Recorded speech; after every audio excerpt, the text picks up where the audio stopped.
starting our technical session by sharp like 9:30. Like we have 5 more minutes, so I thought like we can have a very small interaction. It's not like a formal or informal also, but I basically want to understand from you, how did you find this session for last 4 days? I just want a very quick feedback, maybe just 1 or 2 minutes. You can unmute yourself, and I request you to talk. Like not all, maybe just 1 or 2 volunteers. It would be really, really helpful for us to understand how the program is going. Yeah, we have been talking like last 4 days, and now it's opportunity for you to unmute and talk. Any volunteers, feel free. Hi, sir. Good morning. Hi, hi. Good morning, sir. Myself Gokul from Amrita University, Coimbatore. Yes, sir. It was a great learning experience. We learned a lot of things.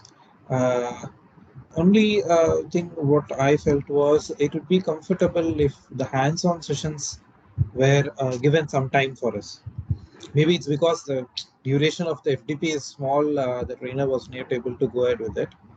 But other than that, it was good, and the way they convey the information, the doubt clearing, everything was very good. I'm happy I attended. Great, great. Thank you so much for the feedback and suggestions, sir. So you are enjoying the session. There is a lot of learning, but the timing is a major constraint. So that's what Yeah, I yes, sir. understand from you. Yes, Maybe sir. moving forward, we can also think of like, can we give some sort of like homework? So far, like we are not giving any kind of homework.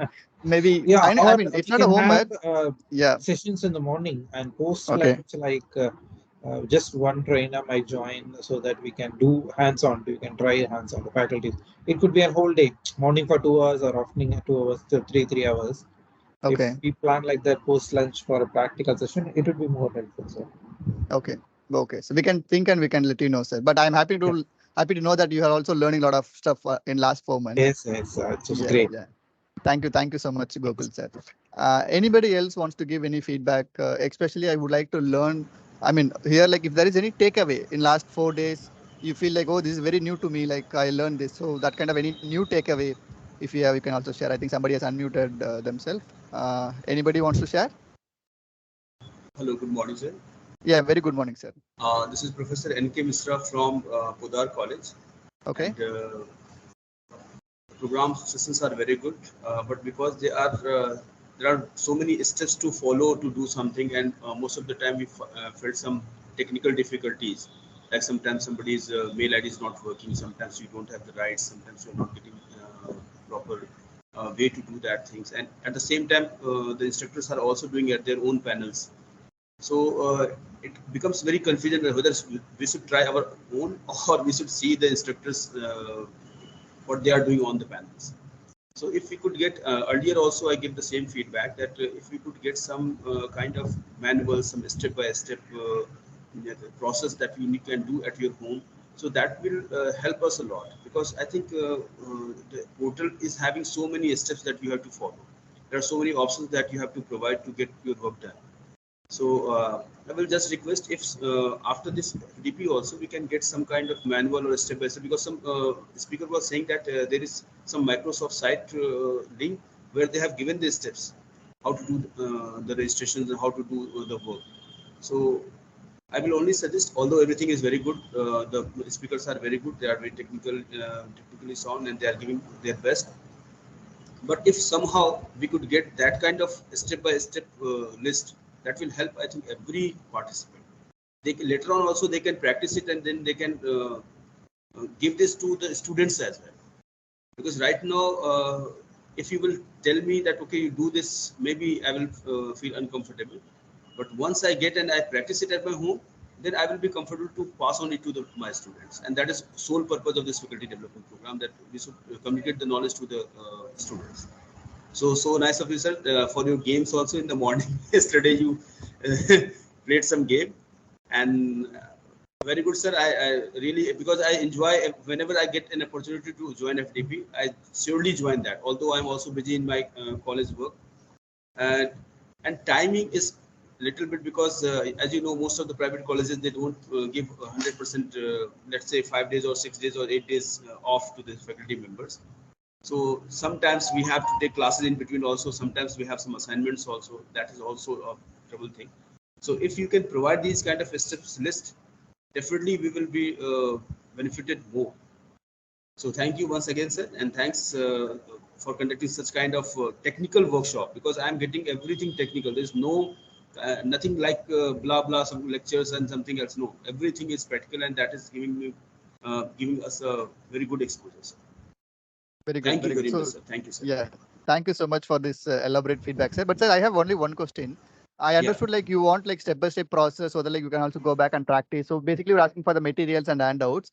We Yeah. also have these materials in the LMS. I hope like you are accessing that. So is that material it's not enough, or you are not able to access that material, sir? Sir, sometimes like I have also joined earlier. Once you have one more feed FTP program, so that I joined, and at that time also I raised this question that I am not getting a step-by-step process. So this time when I'm trying to log in into my LMS, it is saying that your mail is already registered somewhere. So I'm not able to log in into that also. Oh, so still you are And not able to log in yeah, the and LMS. I have created my Outlook mail ID also for that purpose, because earlier I was not having that. So I created a separate Outlook mail ID for this purpose only. And definitely I'll do this the whole practice, whole exercise, and then I will benefit my students with this. Okay. Thank you for giving Sure. this kind of Sure, sir. deep Sir, one experience. final question. Yeah. What I understood, like you are not able to log in the LMS. Is that right understanding, Yes. sir? Yes. Yes. Okay. Yes. Okay. Sir, you can get my number from the WhatsApp group. Please like ping me your mail ID. I'll also check and let you know what is the status, because like my Sure. understanding is everybody can log in LMS. I don't know what happened to your login, but please let me know your mail ID. I'll just check at the back and I'll let you know, sir. Because we Yes. have given all the materials in the LMS so that it will be also Yes. helpful. Sir. But And yeah, sir, one more but thing, thank you. I'm Yeah. also not able to log in into Azure portal. Again, it is showing me Okay. that you're already registered or something. So maybe Okay. password is not working or what, I don't know. So I'm Okay. trying my level best, but I'm not able to do that. So I'll Okay. send you on your personal wall my mail ID, and let's, because Yeah. I think that registration is for one more month. Within 1 month, I can access that Azure portal site now. For Azure, Prince or Siddhar, you want to answer to this question? Like they can have a 1 month access to that subscription? No, regarding Azure, the subscription will be expiring today. But yes, LMS access is lifetime access they have. Okay, no problem, sir. I'll do that. I'll separately register for that and pay. No problem, sir. But really, this LMS program access is will be lifetime. helping us. Okay, sir. Thank you very much, sir. Thank you, sir. Yeah. So thank you all for elaborative feedback. There are a lot of takeaway from this feedback for us also. But yeah, thank you so much. Maybe once again, if time permits, we can also after, I mean, end of this today's session, I would like to hear from some other people also. So what is the takeaway? So what did they learn out of these 5 days? And definitely today we are going to have a group photo also. Like we have to turn on your camera, and I hope like you are all ready with your beautiful faces. But yeah, today evening we can, I mean, afternoon 1 o'clock we can have a group photo and small feedback for 5-10 minutes. So with this, like I'm handing over the session to Siddharth and Prince, and thank you so much to all of you. Okay. Okay, thank you, Shashadan.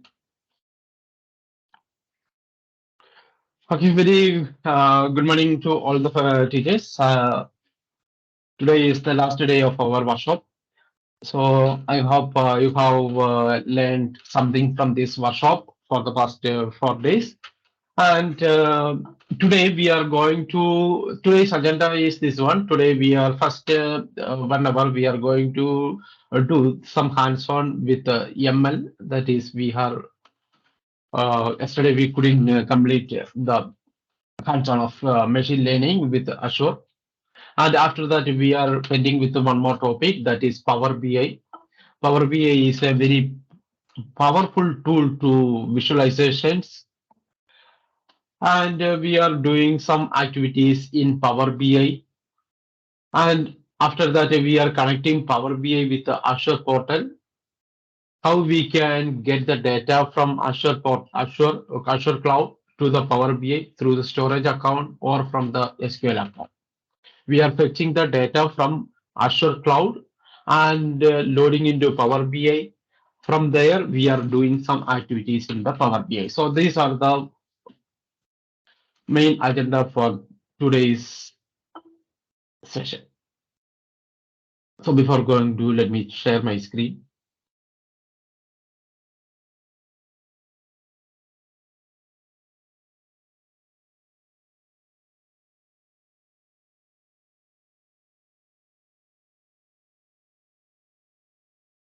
Okay, so yesterday we have done some machine learning.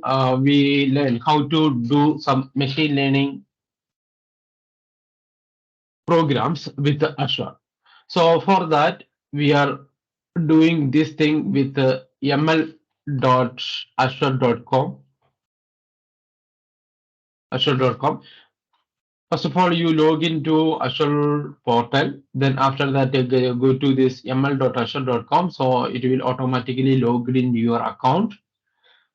Here, you can first step is you can create a workspace. On this workspace, we are doing our project. We are doing our program. So here, whenever you are login, you are able to see workspace name and all those things. Before that, you make sure that you are in the correct directory where the subscription is on. Now I am changing to my thing to EduNet World. EduNet World is the directory I am having EF subscription. If you are having only active subscription, then only you can do some you can do some projects in this ml.azure.com. So this is the first step. You just go to this portal ml.azure.com. I am pasting this in the chat. I hope yesterday you have done this thing. This is just an overview, or you just consider this is a recap. This is not our LMS link. Okay, don't confuse with this. This is for doing the Azure project, Azure machine learning projects. So go to ml.azure.com and try to log in with your credentials. After you log in, your screen looks like this. If it is not like this is my recent workspace. It may not be, you can't see from your end. So this is my workspace I have created. And you can create, first step is you can create a workspace. On this workspace, we are doing our works over there. So before that, make sure that you can switch it to this directory and change it to this directory, EduNet World. EduNet World is our directory. Here, after login, you have to create a workspace. On this workspace, we are doing all our projects. So I am going to create a workspace. Here you can give a workspace name. ML, I am giving ML projects. ML projects. Under the subscription, it is under EF subscription. And oh, sorry, I forgot to create a resource today. So I am going to create a new resource group.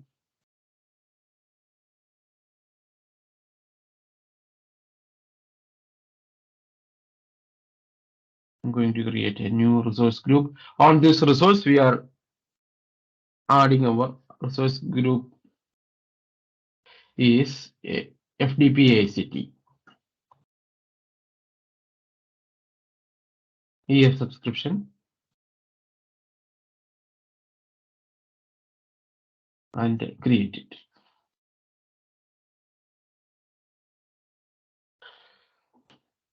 Okay, resource group has been created. FDP All our resources we are creating should be under this resource group. So from your side, you no need to create any resource group. I have created a resource group, FDP All the resources should be under this resource group. Okay, now I need to refresh this one. Then only it will be reflected over here. Okay, after login, my screen, my portal looks like this. It is because I am not changing the directory. I am going to change my directory to Internet World. Here I am having some EF subscriptions. Okay, now I am going to create a workspace. My workspace name is ML Projects. ML Projects. This is my workspace name. and it should be under EF subscription and a resource group. Definitely you have to select FDP AICT and a region. Any region you can select, depends upon your region.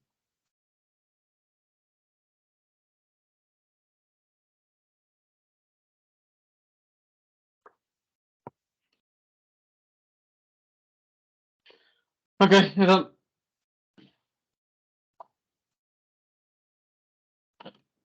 the workspace is getting created. On this workspace, we are doing all our machine learning projects, or we can do the machine learning projects mainly we are doing with a Python. So workspace is ready. It's not ready. It is deploying. It is getting ready. We need to wait for some time to create this workspace.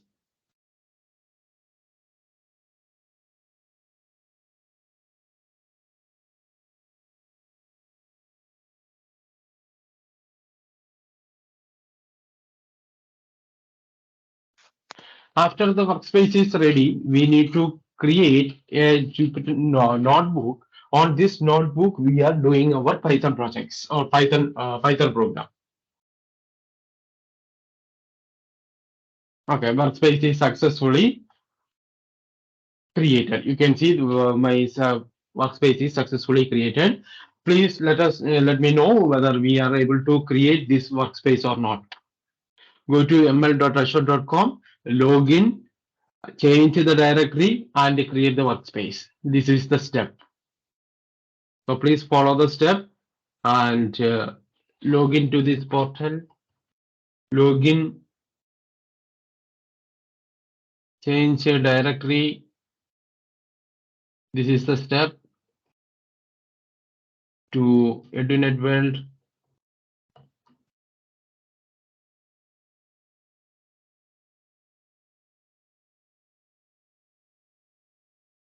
And create the workspace.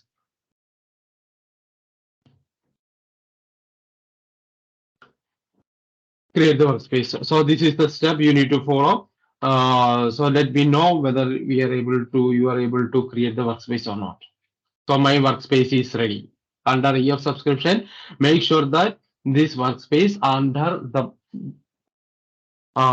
resource group FDP AICT. Make sure that it is under FDP AICT. That is the resource group that has been created today. All the resources, if you are creating any resources, you make sure it is make sure that it should be in the FDP AICT resource group. So please confirm whether you are able to complete up to this. It is a very simple steps.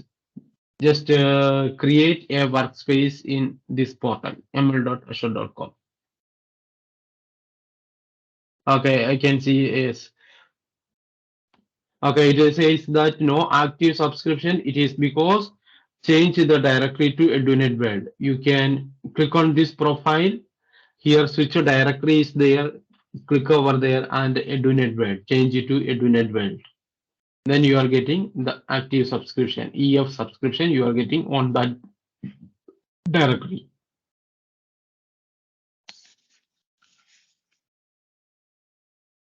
Okay, I can see Manjula mom completed completed some week back, some completed, so others are completed, Mamda mom completed, yes. Others also please try to complete. Others please try to complete, create a workspace for machine learning. It is very easy. It is very easy to create a workspace on this portal. After creating the workspace, just to go to this workspace by clicking here. This is my workspace that I have created. Just to go to that workspace. Now I am in this workspace. This is my workspace. I am in this workspace. I have not done anything. So create the workspace. Create the workspace. I hope all have completed. Yes, you can see Most of them are completed, creating the workspace. In the workspace, then we are going to create a notebook. On this notebook, we are writing our Python program. It is similar to this Jupyter notebook. We are doing with Jupyter notebook and all those things. Same concept we are doing here. We can create a notebook over here. On the left side, you can see notebooks. Click over here, and when you are clicking there, you can see the folder structure and all those things and the notebook. Here you can, on the notebook, you can create a file. So click here and create a new file. Create a new file, and you can give file name as any name. Okay, ml dot.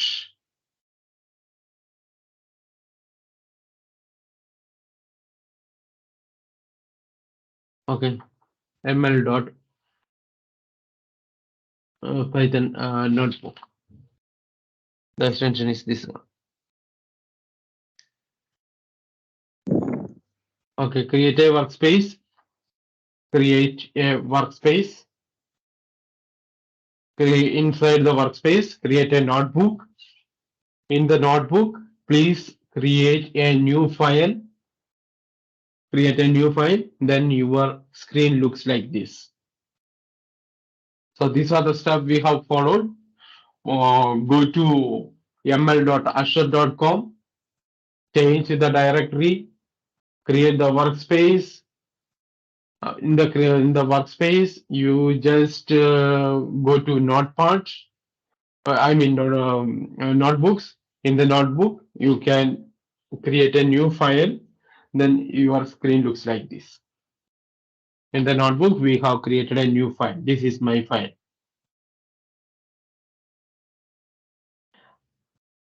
Okay, now you can, you are having a cell is ready with us. You can type some Python commands. You can type some commands or some Python script. For example, print hello. Print hello. In order to execute this cell, in this cell you can write the Python scripts. In this cell you can write any Python, any type of Python script, and a click run means it won't execute. It won't execute. There may be some error may occur. It is because we are having just a notebook there, but we don't have a compute behind this to execute. The actual execution should be done in a particular server. We didn't do anything on the server. We didn't create any server or a compute. We have just to create a notebook. That's it. We are having a notebook and a Python file, but there is no compute associated with this. So that is why it is not getting executed. So we need to create a compute. Okay, on the left side, you can see compute option. Here you can see the compute option. Go here, click here, and create a new compute feature. So click here and click new. Create a new compute instance. The compute name, you can give any name. I am giving my name. This is my compute instance. And according to your requirement, you can select either CPU or GPU. It is up to you, CPU or GPU. I am selecting CPU. If you are selecting, if your program, the algorithm is requires a high computational power systems, then you can go for GPU. For this FTP workshop, we don't require that much of systems, so you can go for CPU itself. If you are selecting GPU, the cost may increase, so better to go for the CPU option. And a virtual machine size is also you can take from here different virtual machines are available with 14 GB RAM, 32 GB RAM, 8 GB RAM, and so on. And you can see the pricing as well in the right side, cost per hour. It is 0.15, 0.23, 0.29, and etc. For our requirement, there is also other options to select other systems as well. If you are requiring a very high computational systems, you can also select from all options are there. But in this session, to demonstrate the program, to demonstrate and to work our program, we don't require much more high infrastructure systems. We don't require. So I am keeping this as my machine, standard EDS version. 4 cores are there, 32 GB RAM is there, 150 is, that's more than enough for us. And I am going to click next. Okay, shut down. If you are not active for 60 minutes, then it is automatically shut down. Otherwise, just imagine it is very, very costly. These machines are very, very costly. You can see 0.23 per hour dollar. This much per hour. Our cost is there. So it is costly. After 60 minutes inactivity, it is going to shut down. Okay, security, no need to do anything for now. Setup script, no need. Target, no need. And a review is there and create. I am creating a machine. I am creating a compute machine. On this compute machine, our Python program is going to execute. It is based on your requirement. You can set up a virtual machine. On that machine, the Python program is going to execute. If your algorithm or program require a high good hardware configured machines, then you can create according to your requirement. For now, we are creating a standard one. It itself costs 0.29 per dollar per hour.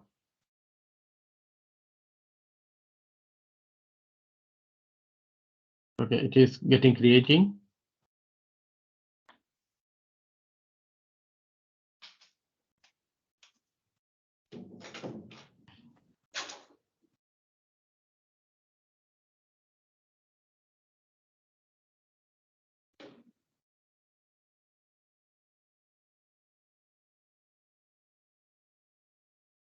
Okay, I'm getting an error stating that notebook cannot be created for the selected region.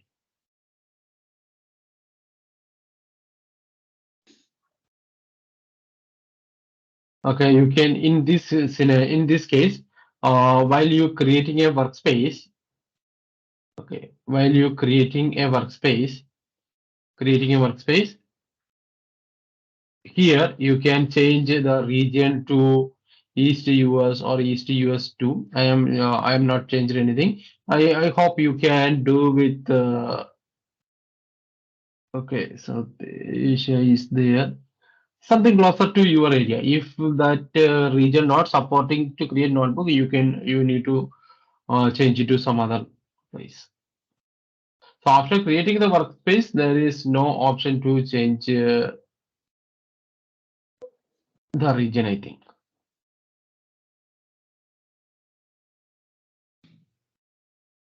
Okay, notebook is created. This is my notebook, and a compute is also created. Okay, so here in this area, you can see you are getting some cell. On this cell, you can write the Python program, Python script. And in the compute, you can see the compute that we have created just now. I just created this compute and it is running. It is 4 cores are there, 32 GB RAM is there, 150 GB disk is there. Cost is also you can see over here.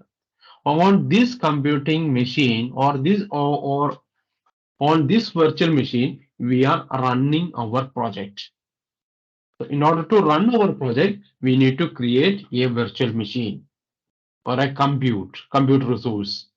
The compute resource we have created, and on this resource we are running this Python program. What the program we are writing over here, it is going to execute on this particular machine, the machine that we have created. If you have a very good configuration machine, means the output will be, or the speed of execution is very good. If you have a very less configured machine, 2 GB RAM, or it is not a good configured machine, means the program execution time will take some more time to execute the program. Okay, for in our case, we need this much of machine is more than enough. So we have created the compute on this machine. We are going to execute the program. And here on the right side, here you can see different Python kernels you are able to see. By default, in my case, it is Python 3.10, where all Python libraries that is for machine learning is already available. If you are doing some other Python kernel, then you need sometimes you need to install the Python libraries like scikit-learn or some NumPy or Panda. You need to install from you need to install manually or explicitly you need to install. But by default, it is Python 3.10. In that, all the Python libraries are available. Most of the Python libraries for machine learning is available. Okay, now the program I have created over here. Now by print hello, I am writing one more line. Print welcome to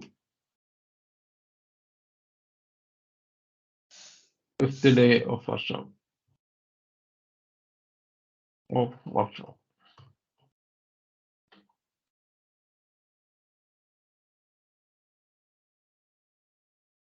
Fifth day of workshop. Okay. Now I am able to click here, and less than 1 second. It is taking less than 1 second to execute the program on this virtual machine, and we are getting the output. Okay, we are getting the output. Okay, please try to execute up to this. Please try to execute up to this. And share the screenshot in the chat so that I can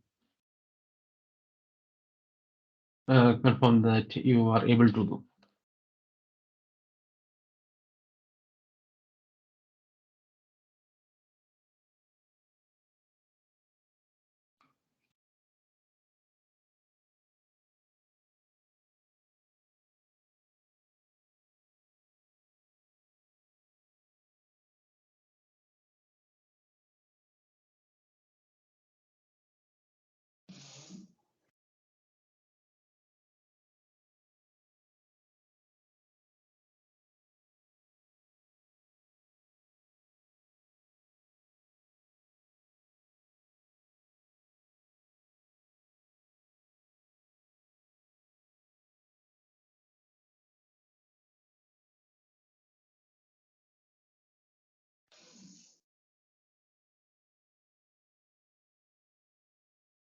Okay, please complete up to this. My workspace is this one.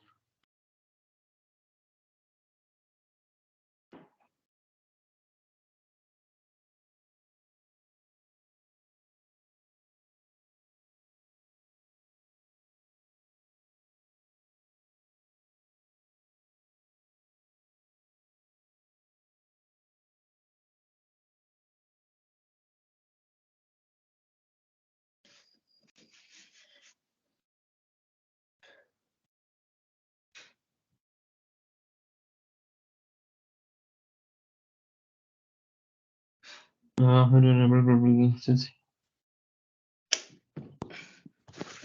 You can see some execution completed. Okay. How to delete a workspace?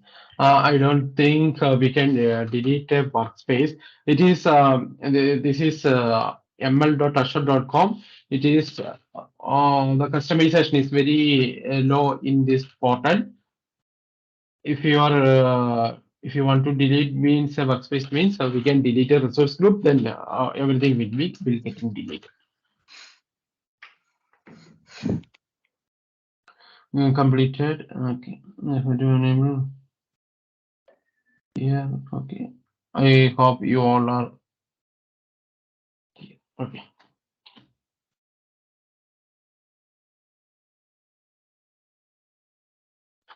Okay. Next we are doing with we can create a different cell by clicking this plus. You can just scroll your mouse over here and you can see a plus code or it will create a new cell. Here you can write your program. Here you can write the program, write the Python program. So yesterday we have given some sample program to you. Once again we are going to execute it. I am taking the program.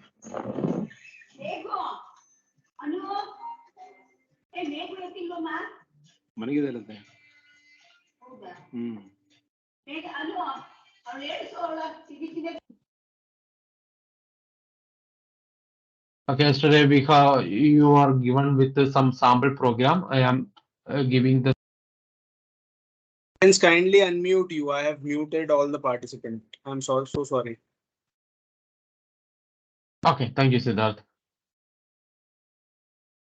So yesterday's program I am sharing. Yesterday one program we have done for diabetes prediction.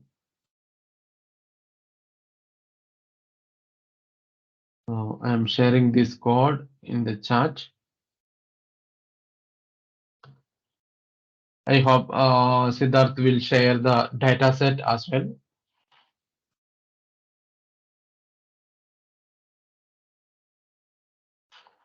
Okay, so this is my code. I am pasting. Oh, sorry, I forgot to copy. This is.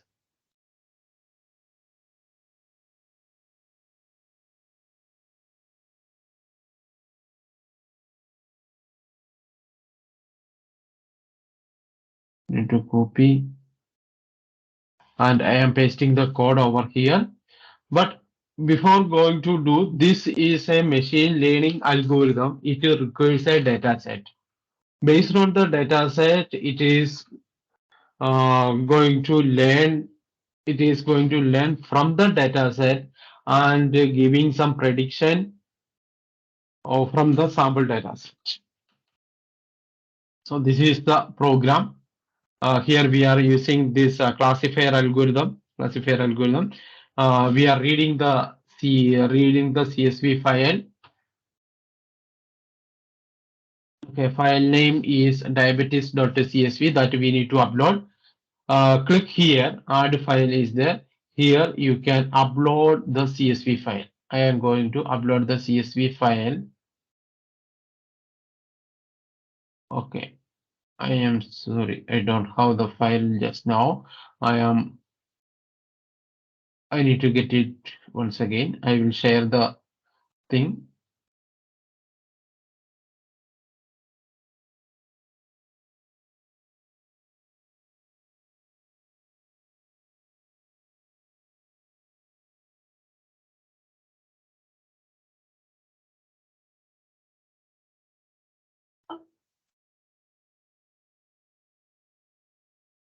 Okay, now I have downloaded the CSV file. This is the data set. This is the data set. You need to upload the data set. Okay, now everything is perfect. Our CSV file is there. This is the CSV file or a data set, and this is my program. Excuse me, sir. Yes, Where yes, we ma'am. have to, excuse me, sir, where we have to click for uploading the file? Or here there is a plus icon is there. Okay, Here you can see plus and add file. Fine. Here you can upload. So I have uploaded this CSV file, and after uploading the data set, you can just click this run button. Okay, I am getting an error. Inserts in the centrals.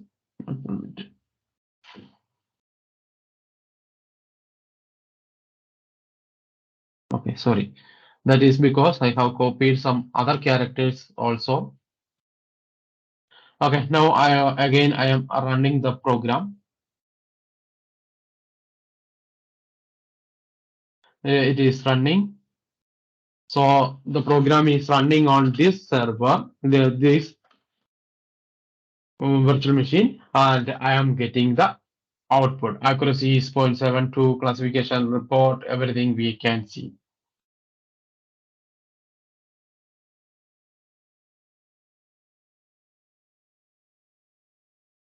Okay, this is how we are running our machine learning programs in this Azure cloud. So please confirm whether you are able to complete up to this. Please confirm whether you are able to complete.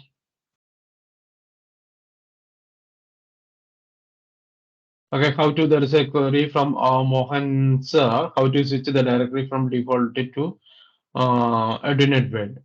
In order to do this one, go to this portal ml.azure.com.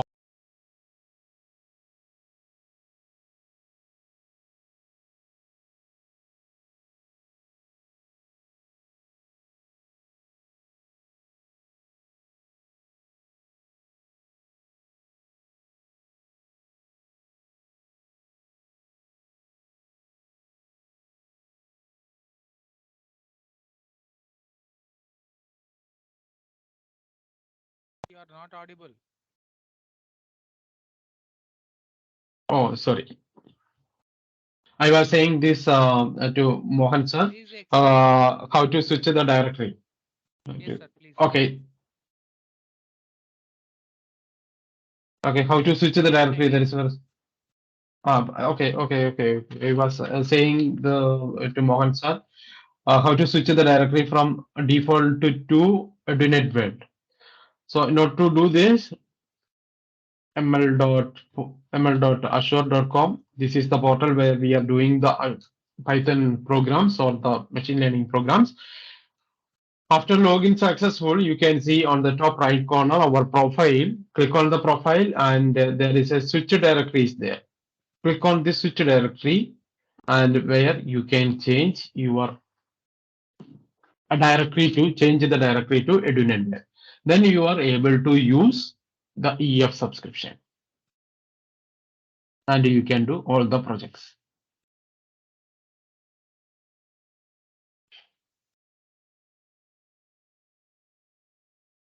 Okay, I can see Vishwanathan sir completed. Okay, also completed. You can see. So others also please try to complete. It is very easy to set up everything. It's very easy. You just go to this portal, go to this ml.azure.com, just to go to this portal, create a workspace, click on the notebook and create a file. On that notebook, we can do the Python programs. So this is the step by step. This is the step by step procedure. So I hope it is clear. If anybody have any queries, please let me know if any queries.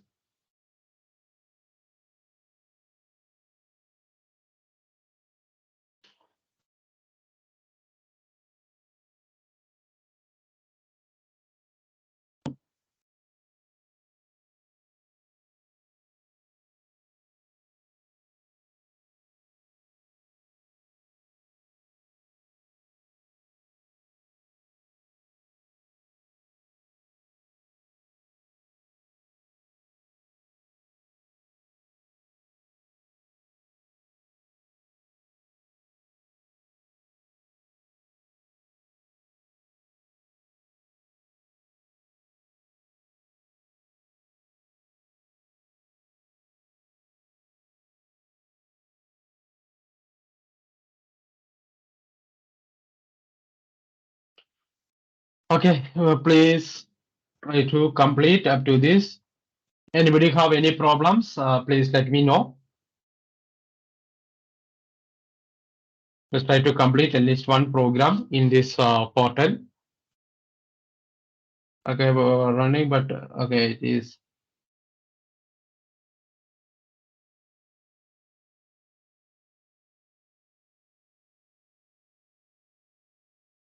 Okay, where is?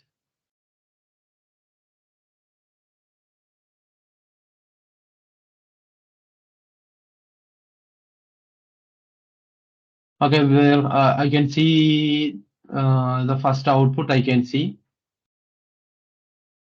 it is because just to check the file, I can see running, but I can't see the output. It is because the problem with your the data set. The file name we have used that diabetes.csv, but your dataset I can see diabetes.xls. Here in the program we have mentioned, you can see the program we have mentioned it is diabetes.csv, but in your case that file is not there, diabetes.xls is there.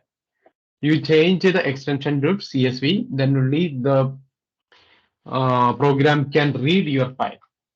That is why the output is not shown in your case.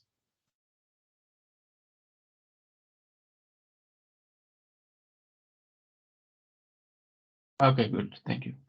Okay, good.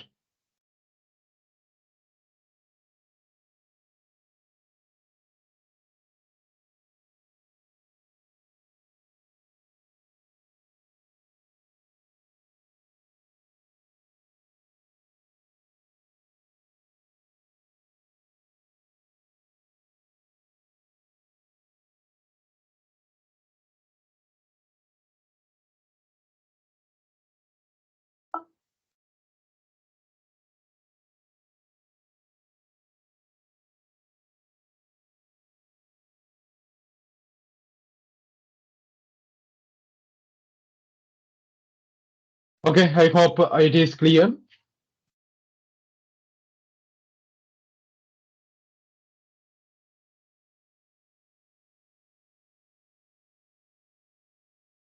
Okay, next, I hope we can jump into our next topic, that is Power BI. Shall we move to the Power BI? I hope you have done this at least one program in this notebook. I hope you have done at least one program. If you are able to do one program, definitely you are able to explore more.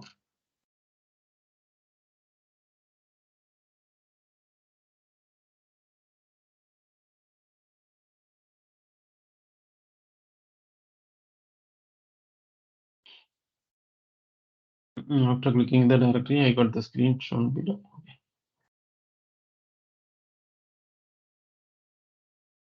Okay, I think we can move to the next topic. I don't know what happened to Mohan sir. After clicking the switch directory, your screen supposed to be like this. Like this. After you are able to create a workspace and able to create the workspace. If you are not able to create a workspace, then the problem with you are not switched to the directory.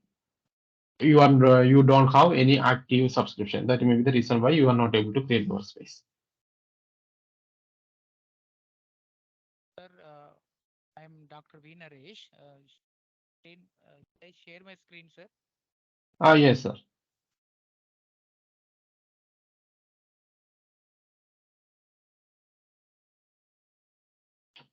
I hope my yeah, sir. This Okay. is what I did, sir. Learning Okay. Azure.com. Naresh.ipynb file. I pasted all the Okay. code that you have shared. Okay. And But that sir, is also yeah, it is diabetes.csv. In line number 17, your file name is diabetes.csv. That file is missing, sir. okay. So Okay. it is shared in Excel. It is shared. I hope it is shared in not Excel, in CSV itself. I hope. Yes, sir. It is I hope it is in CSV format itself. I think. I don't know exactly. I hope it is CSV. Okay, you can change it to CSV and upload once again. It will work. I will reshare the dataset and code. No issues, Prince. Okay. Okay. Sir, also Okay. Thank you, Siddharth. share the relevant Am I material. audible, Prince? Ah, yes, yes, yes. You are audible.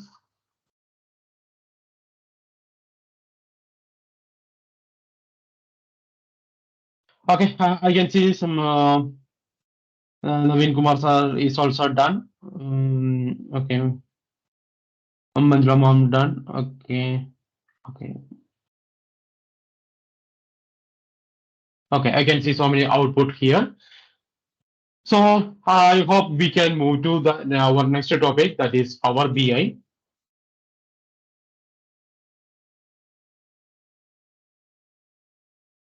I am closing everything. Okay, let me this window open.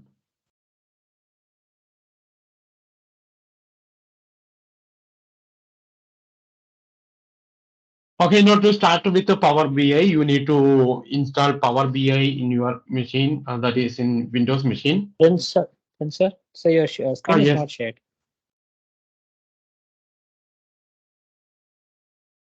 Your Thank you screen for is not reminding shared, me, sir. sir. Okay, now I say it. Okay, thank you for reminding me, sir. Okay, so this is my Windows machine. On this Windows machine, you need to install our Power BI. Not to install Power BI, you just check whether Power BI is available in your machine. If it is not, please install Power BI. So in order to install Power BI, you can search, go to Google and search for Power BI desktop, Power BI desktop download. Okay, Power BI desktop download. Here you can download Power BI desktop is there. From the official site, you can download Power BI. Power BI desktop, you can download it. Power BI desktop. Here, select the language and you can download Power BI. And please try to download Power BI and install it. I already installed it. Here you can see two options are there. If your system is 64-bit architecture, definitely you have to go for 64-bit. Otherwise, you may get some error. Most of your system may be 64-bit, so you can go for this one if your system is 64-bit. Otherwise, you can go for this one. So download the Power BI and install Power BI. So this is the link. I can give the link in the chat. I hope you already downloaded the Power BI in your system. If not, go to this site, go to the official site and download and install Power BI.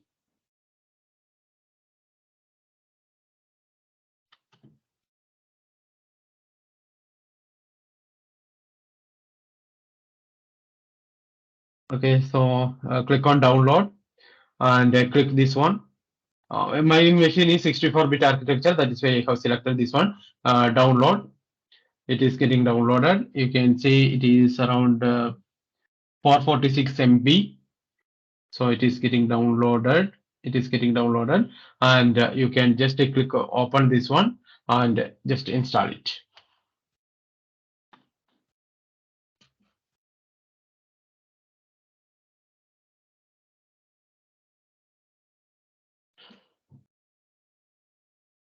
Okay, how many of you have Power BI installed? Please give a thumbs up, or whether I need to wait or okay. Okay, I hope you are already having Power BI. Okay.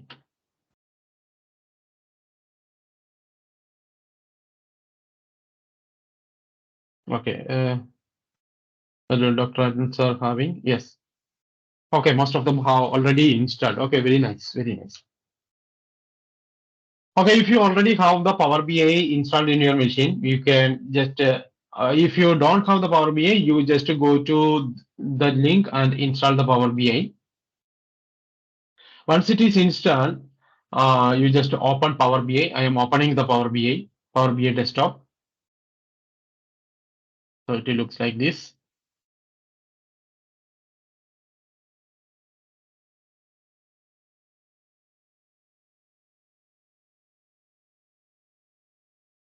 Okay, here some um, tips is given, but I don't want this. Okay, this is my dashboard. Okay, Power BI dashboard. You just open the Power BI. I hope we can do it together. You just open the Power BI. Those who are installed, and you can just open the Power BI. This is my Power BI dashboard.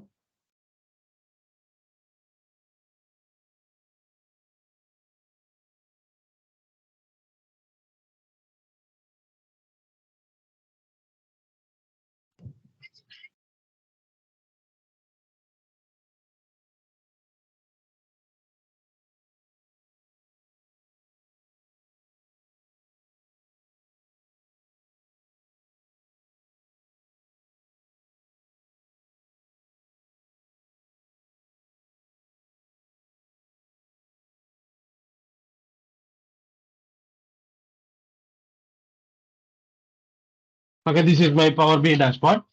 First step is, okay, before Power BI is a tool to visualize the things. Suppose if you have a presentation, or if you want to create a chart, or if you want to visualize something from a large data set, we can use the Power BI. Previously, we are using the Excel. Okay, previously we are doing with the Excel, to create a graph or to create an pivot table. If you have a good data set, if you're having a good data set, if you want to visualize something for a good presentation, then we can definitely go for the Excel as well. But it is very difficult to do all the things. If you want to create a graph, then you can different types of graph is also available in this Excel as well. But it is not so user friendly. But Power BI is very so much of tools and tools are available in this Power BI. We can easily create a report, and yeah, visualization is very what we can say. We can do different types of visualizations in this Power BI. It is a great tool. Okay, in order to start with the Power BI, we need to have some data. Either you can do it if you already have some data in your local machine, you can load that data into Power BI. Once the data is loaded into Power BI, you can do some operations with this Power BI. We can do some visualizations with the Power BI. This data may be available. This data may be available either in your local machine or sometimes in your cloud.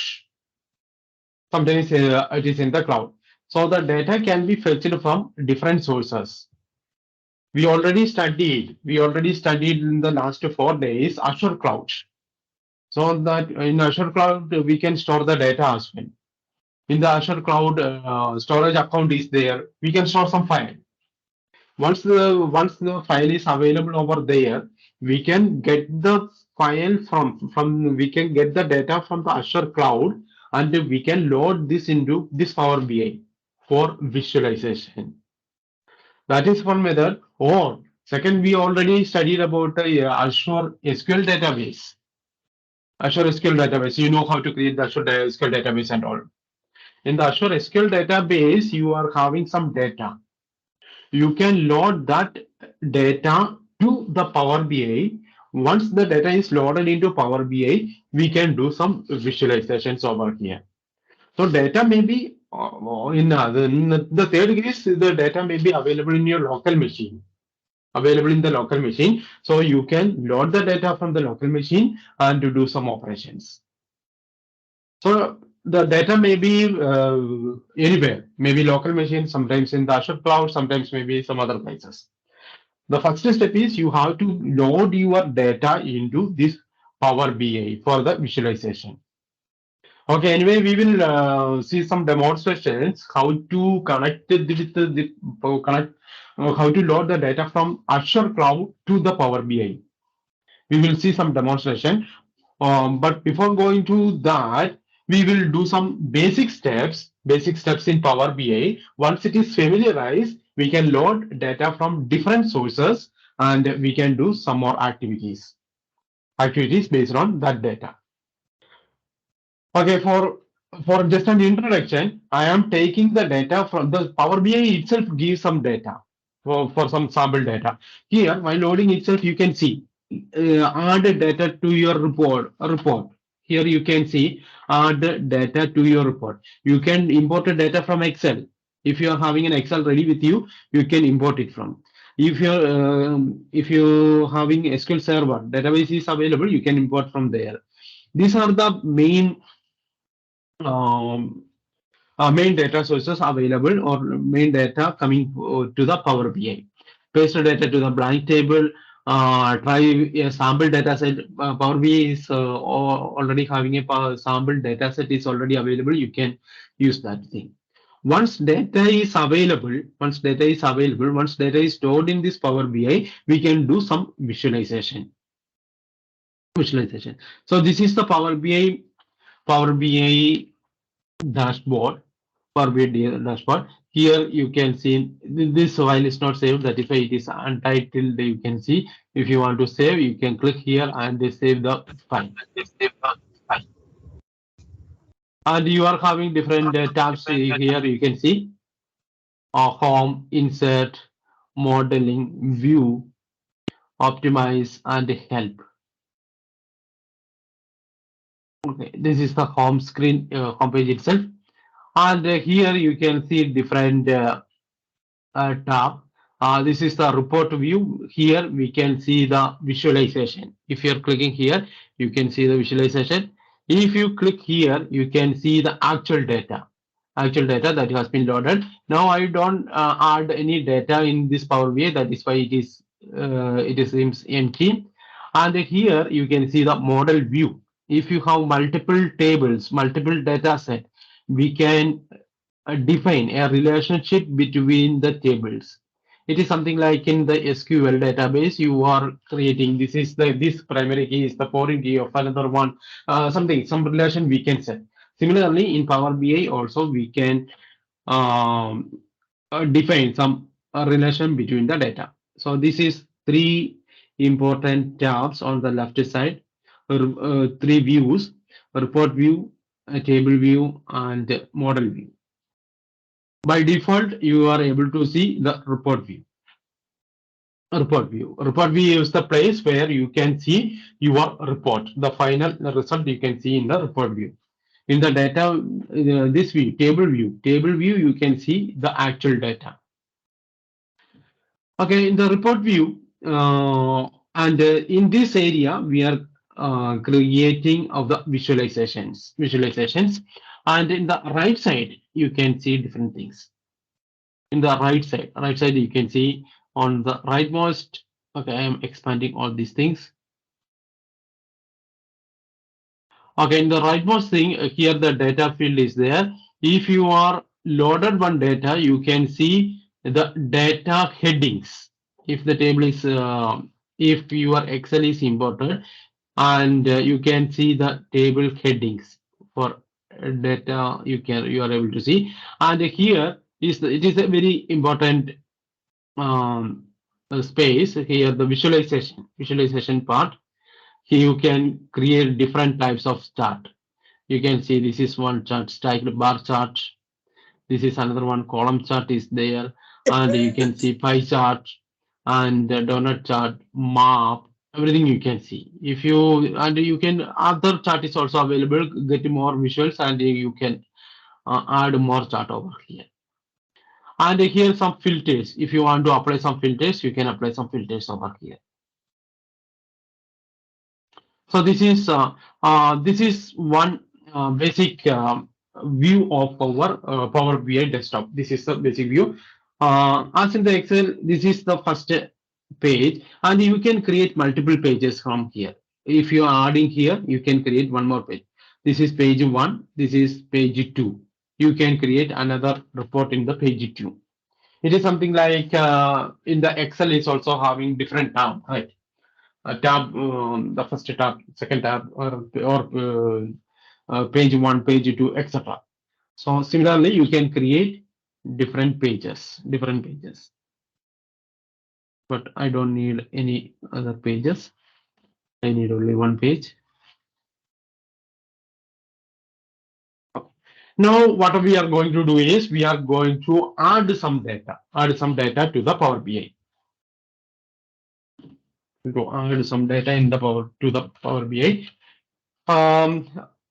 As a basic, we're starting from very basic. We are not loading data from any outside. We are loading the data. The Power BI itself gives some sample data for the demonstration. Here we are having different places to add the data, but just to click here. Try a sample data set. Try a sample data set. Power BI gives you some sample data set. First we can do with this sample data set. After that, we can connect to the Azure cloud and getting the data, and we can do some visualizations. Okay, now I am trying with the sample data set. Create sample data set. Load sample data. Load sample data. I am loading the sample data.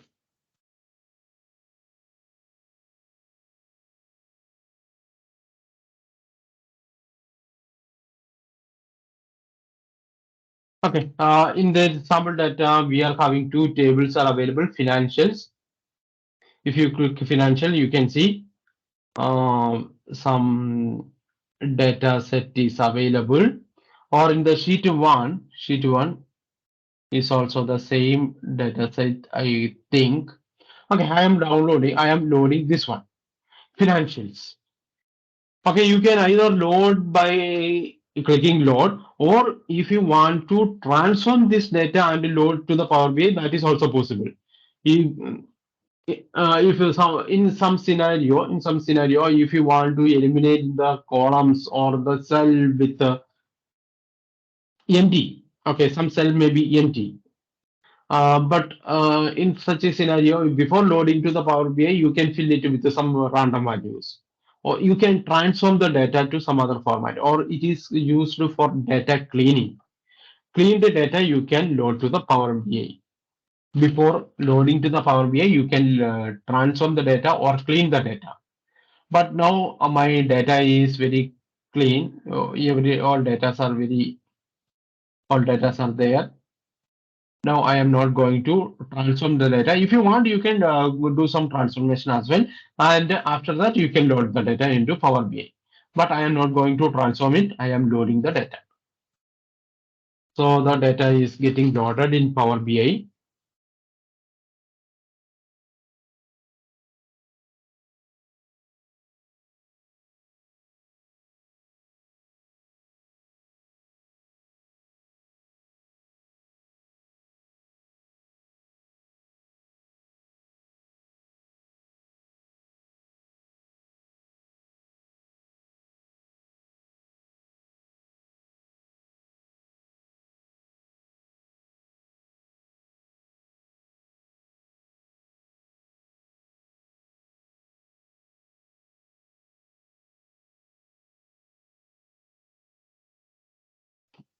Okay, now I have loaded my database data set in Power BI. Okay, I hope you have load the data, and in the right side you can see the table, the financials. Financials is the table that is come from Power BI itself. I am not taking the data from anywhere else. The data is available with the Power BI itself. There is a sample data is there. Try with the sample data is there. I click over there and load the data. Then this data is getting loaded. And once it is loaded, your dashboard has changed. You can see now you are able to build visuals with your data. Your screen may change something like this. Please give a thumbs up for any message if you are on the same page, or if you feel any difficulties. So if you want to get more clarification, please let me know.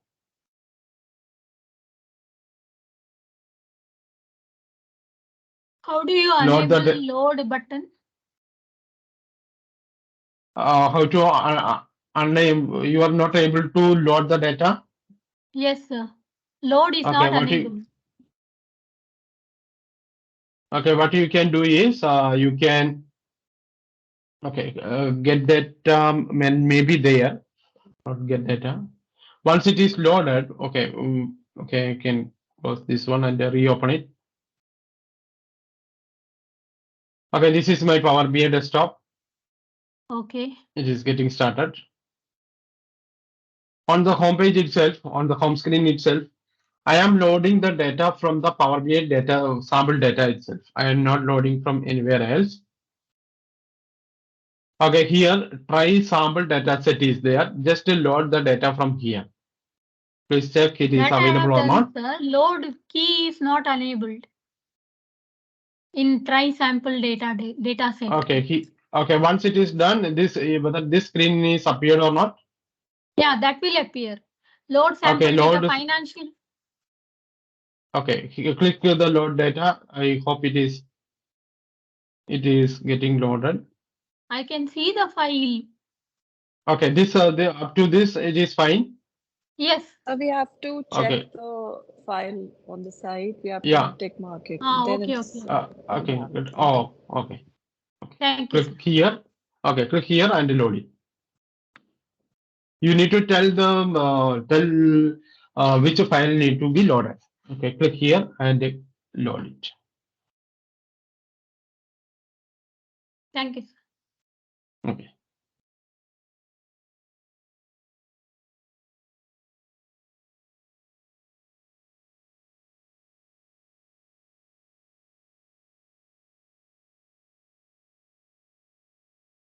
Okay, now the screen looks like this. We are ready to build some visuals with our data. Once the data is loaded on the here in this area, you are able to see the data. Our table name is financials. That is a table name. If you expand this one, you are able to see all the columns. These are the columns associated with this data set. If you want to see the data, the original data, we already seen that there is 3 views are there. This is the report view, and here it is the data view. In the data view, you are able to see all the data, and the headings are there. Everything you are able to see: segment, country, product, everything you can see on the table view. Here, this is the table view. And this is the model view, but we are having only one table. If you are having multiple tables loaded, then you can map the you can set the relationship between one table to another, or one table to another. Okay, this is the report view, and this is the table view. The table view gives a provision to see all the data. Model view gives a provision to set the relationship. Okay, now I am in the model view itself.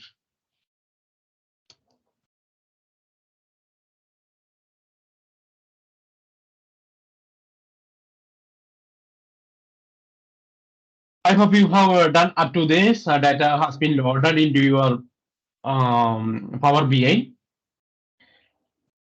Next, what I am going to do is, here you can see different column names. These are the column, or these are the values available with our data. or our data set, our table having this, these are the values. Here sales is there. The sigma indicates that is an integer value. Country is there. Country, there is no sigma. This symbol is not there. The sigma is summation symbol is not there. That means it is a string. This field is a string. And a date, you can see the calendar. Calendar indicates that this field is a date. You can see from here, segment is there, country is there, product is there, unit sold is there, some date is also there. You can see date. Date, it is a date format. It is a date format. That is why here it is shows a date and with a calendar symbol. That means it is a date. If you expand this, you can see a date hierarchy. It is automatically split up all those things: year, quarter, month, and everything.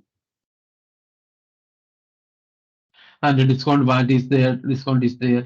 So these are the different values available in the our data set. Okay, from this data set, we are going to create our first visual. We are going to create our first visual. We can start with this chart. Okay, the first chart. On the visualization, you can click the first one. If you click the first one, that chart is loaded over here. If you want, you can enlarge it. I am enlarged. I have increased the size. Okay. Once this has been selected, we are creating a chart. We are creating the chart.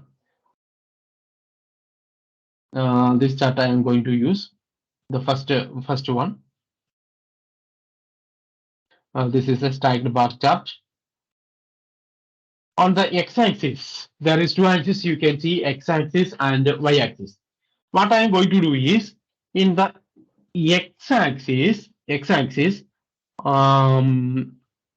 in the y-axis, I am loading, or what I am going to do is I need to create a graph with the country, let me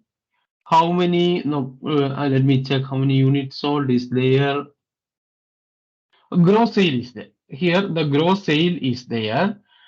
I want to create a chart with the country along with the gross sale. Different countries gross sale. I want to check each country's gross sale. So x-axis, y-axis, I am adding this country. Okay, y-axis. Take the country. This value should belongs to y-axis. So I am adding country over here, and the gross sale should be in the x-axis. Okay, now you are able to see this many countries are there. United States of America is there, Canada is there, France, Germany, and Mexico. These are the countries available with this data set, and along with the gross sale.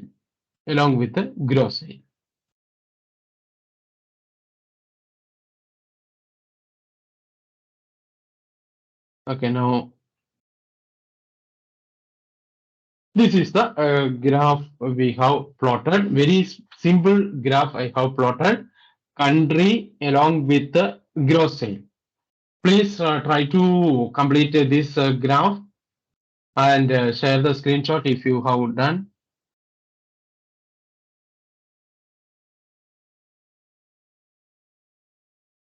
Okay, this is the first one graph.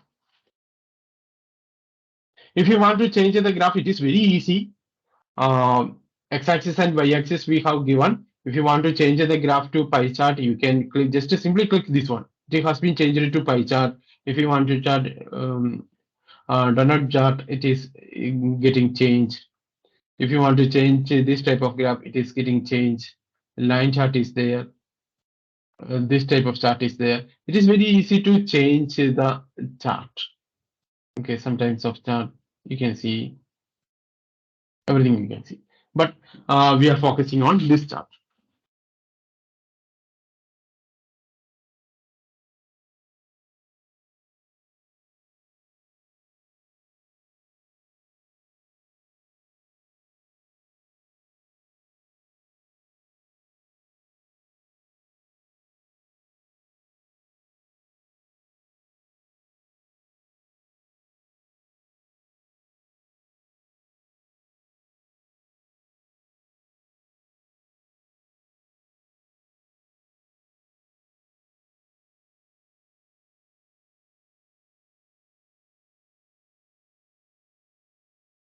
Okay, I hope you have created this chart. I hope you have created Yes, this Prince, chart. I am receiving multiple screenshots in the chat as well. Okay, right, yeah.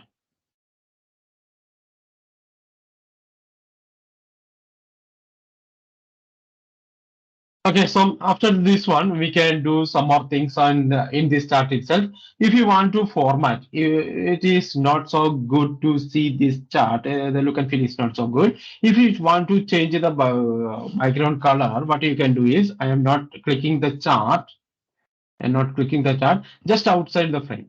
And if you want to change the background color, you can change it. You can click over here. Okay, initially it was in the visualizations tab. This is the visualization. In the visualization, these are the different charts are available, out of which we have selected this one. Okay, that's okay. Then near to that, you can see format the report page. This is our page. This is our page. We can format it. Here you can see on the wallpaper. By default, the color is white. I am changing to some gray color or something. Okay, I am changing this to this color. And I can place the graph it over here. Okay, this is the graph. And if you want to change something, some color or some formatting on this chart, click on the click on this object. Object means this chart. Click on the object, and again come back to our visualization. Here the format your visual is there. Format your visual option is there. Click over here. There are different options are there. Here so many options. All most of the options are self-explanatory. Let me check. X-axis, Y-axis is turned on. Grid line, zoom, sidebar, data labels. If you the data labels is not turned on. If you want, you can turn it on. Now you can see I have turned the data labels on. Then you can see the this one's been this value total values. Okay, United States of America. What is the gross sale? Gross sale is 27.3 million. Canada, it is 26.9 million. The values is also appeared over here if you are enabling data labels. Total labels, if you enable total labels, what happens? It is not enabled. Plot area background, image fit, and all those things are there. And in the general field, so many things are there. Title is on. Title means sum of gross sales of by country.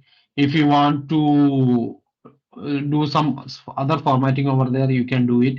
If you want to change means you can change the title as well. Currently the title is sum of gross sales by country.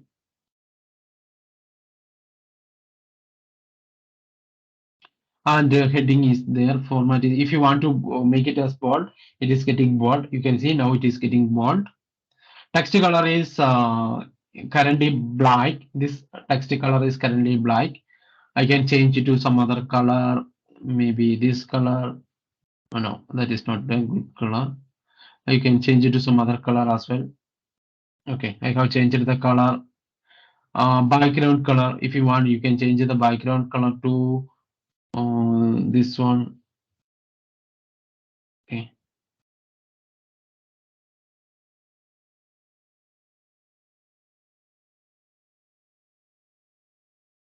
Okay, I have changed the background color, and I can centralize the heading. I am centralized it.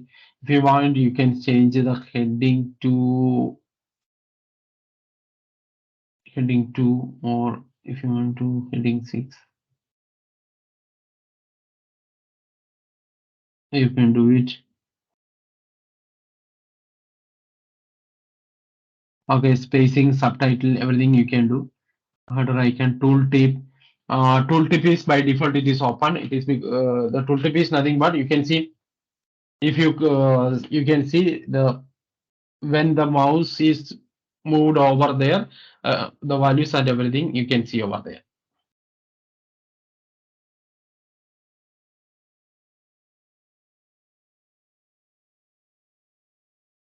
And effect is there. I'm expanding this one. background color. So many options are there. You can do from your end as well. All these things, properties, position padding, and everything is there. So many options are there. Data levels, plot the background.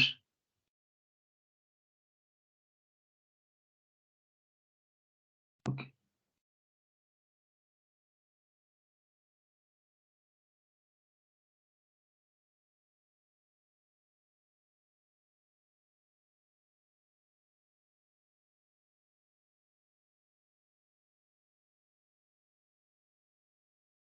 You can explore more for the formatting. If you want to do much more things, you can click here.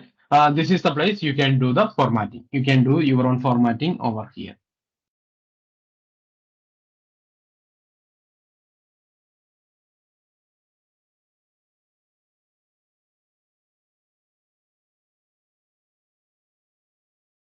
Take a background.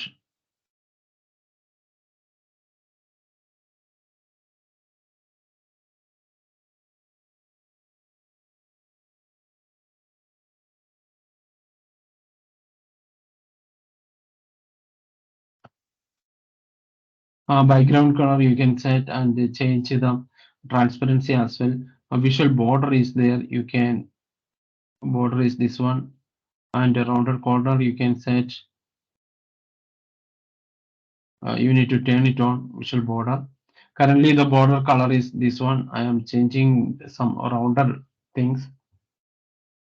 Okay, now you can see the graph has been created.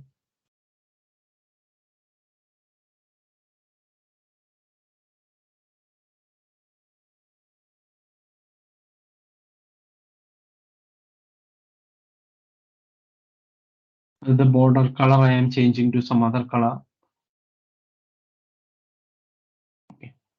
Okay, that's what. Okay, now I have created a small chart, a small chart. Okay, this is one chart I have just created with values.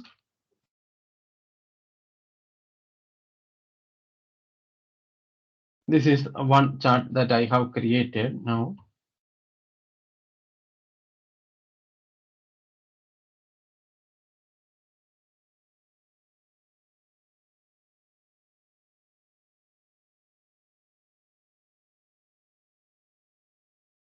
Okay, I am placing it over here. Okay, this is the graph. We have created a label and all those things. So the values are, if you want to expand it, you can, I am expanding it, focusing more for the better visibility. Now the graph values are United States of America having this much of sales, total sale, Canada this much of sale, France this much of sale, and this much of sale. Okay, this is the total sale. But again, I want to, suppose I want to divide the things. Suppose I want to divide the things. Divide the things based on, I want to know in United States of America, I know the total sale is 27.3.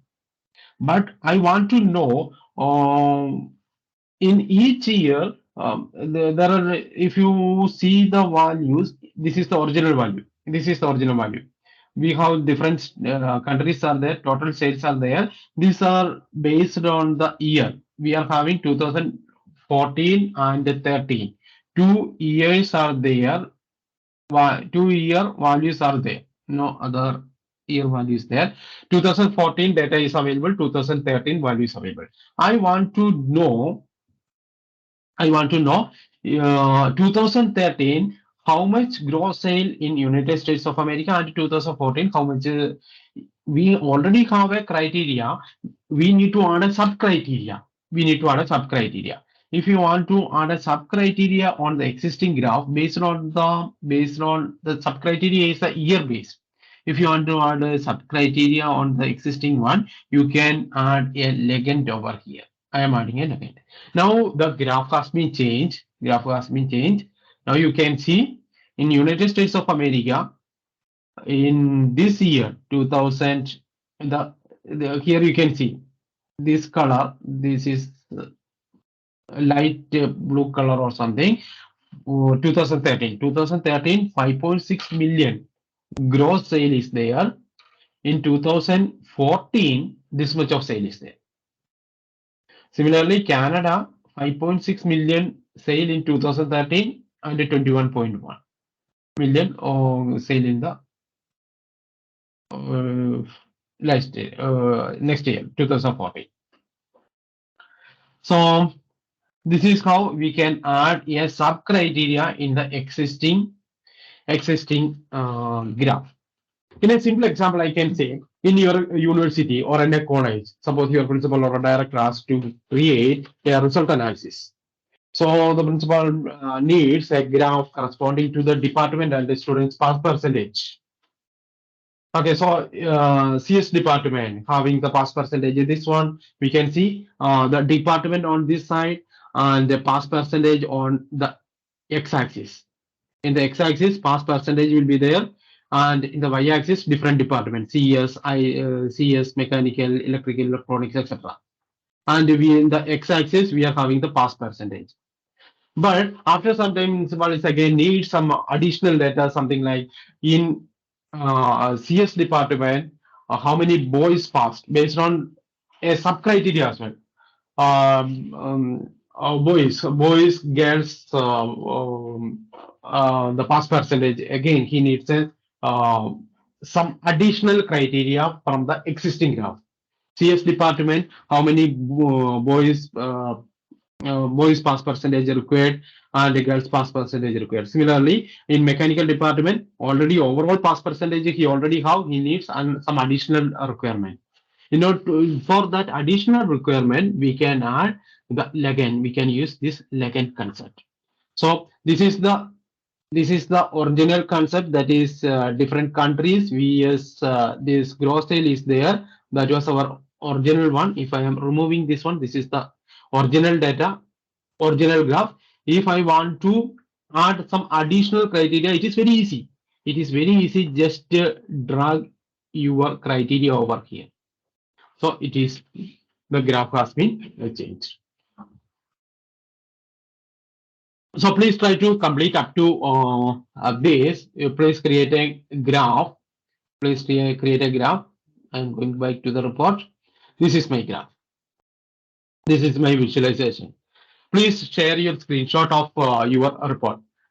Add x-axis and y-axis and add a Legend value as well. Some criteria as well. And create a small graph, small visualization, and share the screenshot on the chat. Oh my god. Okay. Okay. I can see. Yes. Very interesting. Very nice. Others, please, those who are done. Yes, I can see different. Okay. Screenshot. Yes, it is very nice to see this screenshot in the chat. Those who are completed, please share the screenshot on the chat. This is how we are creating the visualization.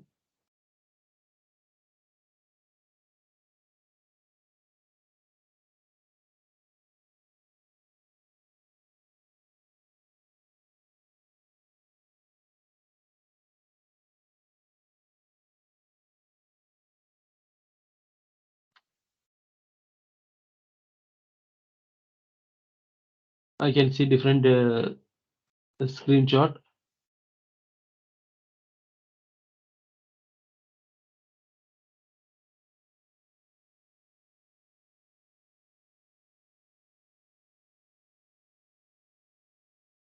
Okay, there is asked how to get the financial database.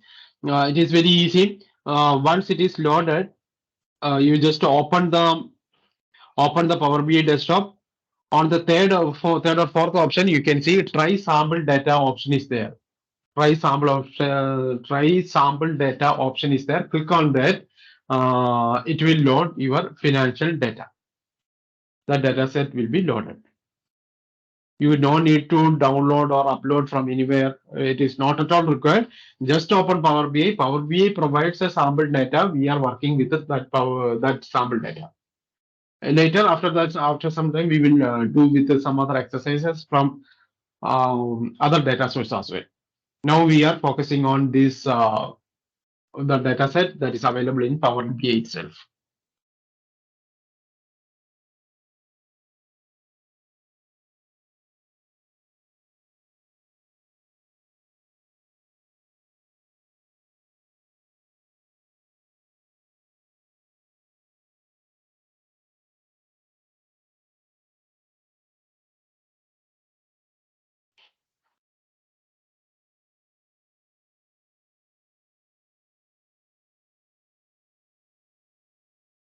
Okay. There is okay, instead of this here is added. Okay, that is why okay, it's also nice. Yes. Okay, we can create the visualization based on our criteria. No issues. Anyway, please create a list one.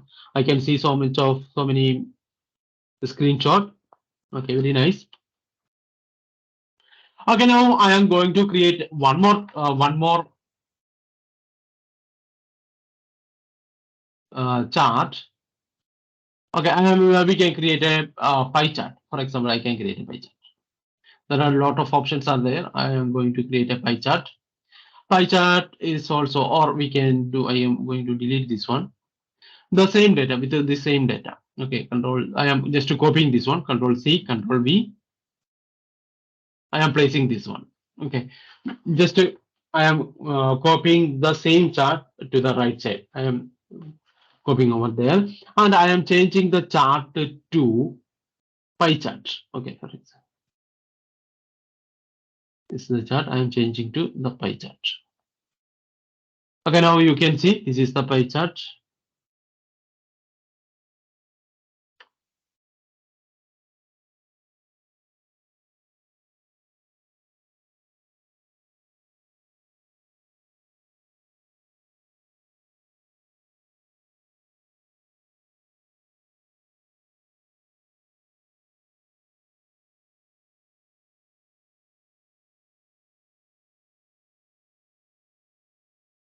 Okay, now we are talked about a different. I am in a full mode. We are talking about different the data field we talked about. Visualizations is also we, and now there is a field called the filters is also there. Filters field is also there. If you want here, you can see filters on this visual. Here country, we are showing all the countries. If you want, if you click only this United States of America, then if you can click this one, you can filter this graph so that we can use these filters. Okay, a single selection, that's fine. And sum of gross sales here also. Okay, we can apply the filter on this field based on this one. We can the sum we can show only the pass percentage. If you want to display the department with the pass percentage is greater than 80%. Suppose if you want to display the department with the pass percentage greater than that, if you want to filter apply such a type of filters, you can use this one.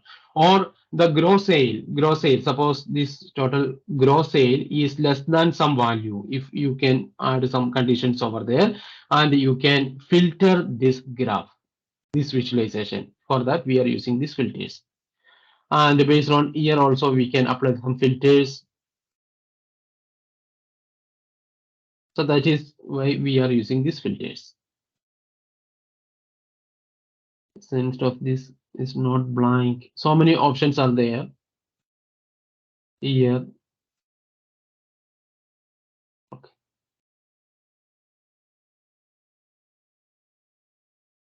Or we can add some other field as well. Okay, gross sale is there, total profit. I am adding the total profit is there. Filter type I am using top N. Suppose I want to display the country having achieving the more profit. I want to display top 4 countries, top 2 countries having high profit. So I am filtering this this one. I am filtering. I am applying a filter on over here.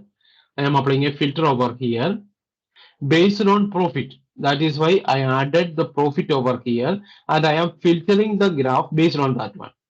So go to, I want to display only top 2. I want to display only top 2 based on the profit, by value profit. Apply filter. Okay, top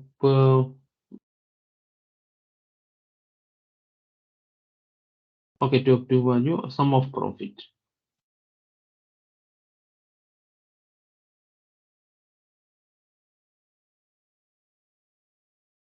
By value we can give by value is gross sale. Okay, let me add with the gross sale. Top 3.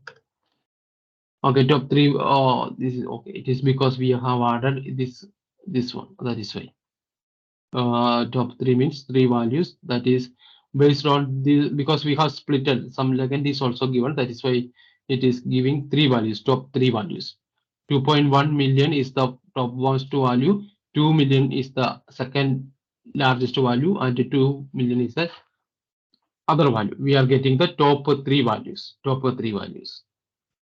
So likewise, we can filter the things. So that is the use of these filters. Now I am clearing all the filters.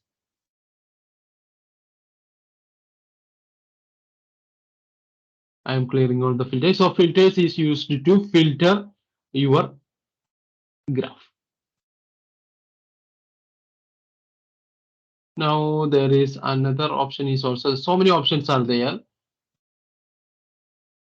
Around 1200 options are there in the Power BI. Okay, transform data is there. Okay. Okay, we can create one more, 2 more chart for this same data itself, or we can add some other data. Okay, I am just copying this one, Control C and Control V, same pattern. I am changing the some other field. Now it is country vs gross sale. Instead of that, I am using okay. What we can do is, in the x-axis legend I am removing. Here legend I am removing. I am adding some other graph. Here I am adding some other graph. Okay, x-axis. Okay, product vs I am changing product on the y-axis, not the country. Product on the, we are having different products.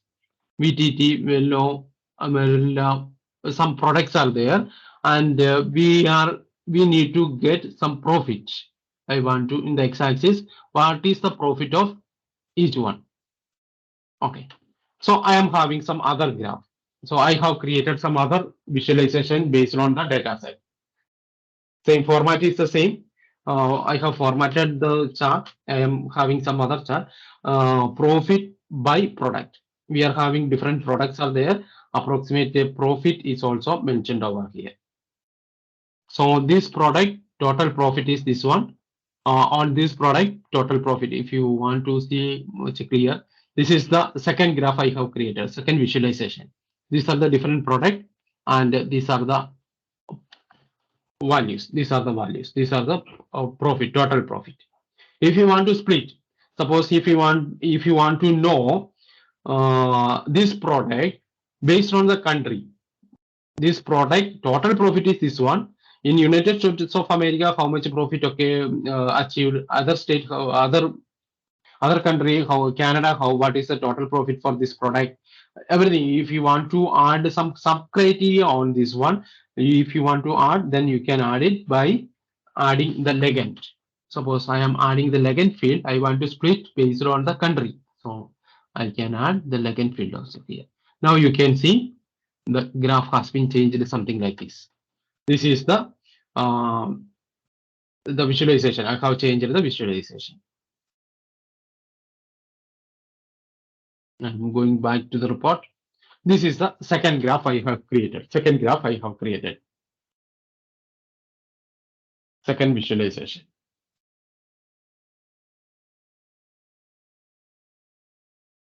And if you want, if you don't want this legend field, I can remove it. And I am adding this as a pie chart. I am changing this as a pie chart. Okay, see, sum of profit by product. So this is another chart that I have created. Just now I have created another chart.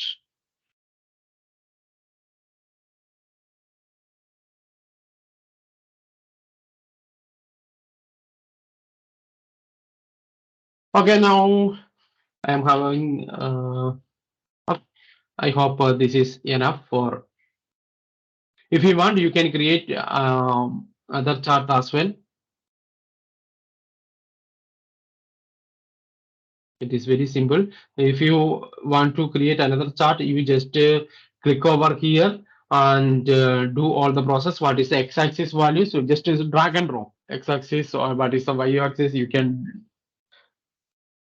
specify it. Then the graph of the visualization getting created, the report is getting generated. Or even you can simply copy paste this one so that the format is not changing. I'm creating another one.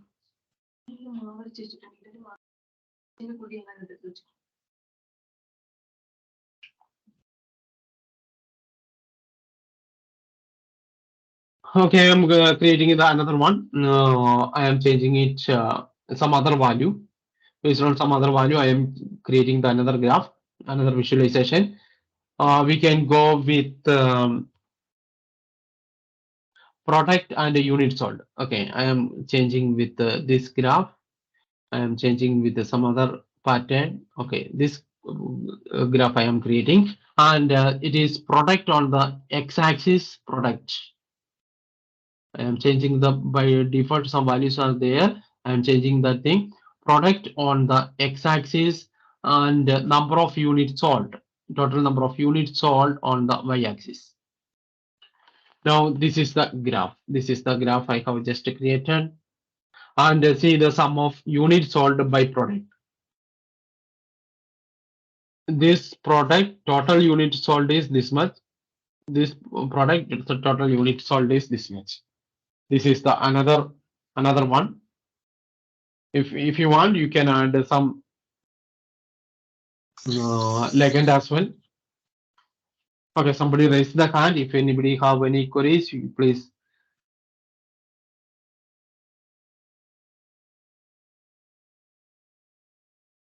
Jangi Bharat, any queries? You can ask if any queries. Okay, so this is another graph I have created. I am adding one more graph. I am adding one more graph, one more report. I am creating one more report. It is some other graph I can create. Okay, I am copying this one. It is we can go for some other one.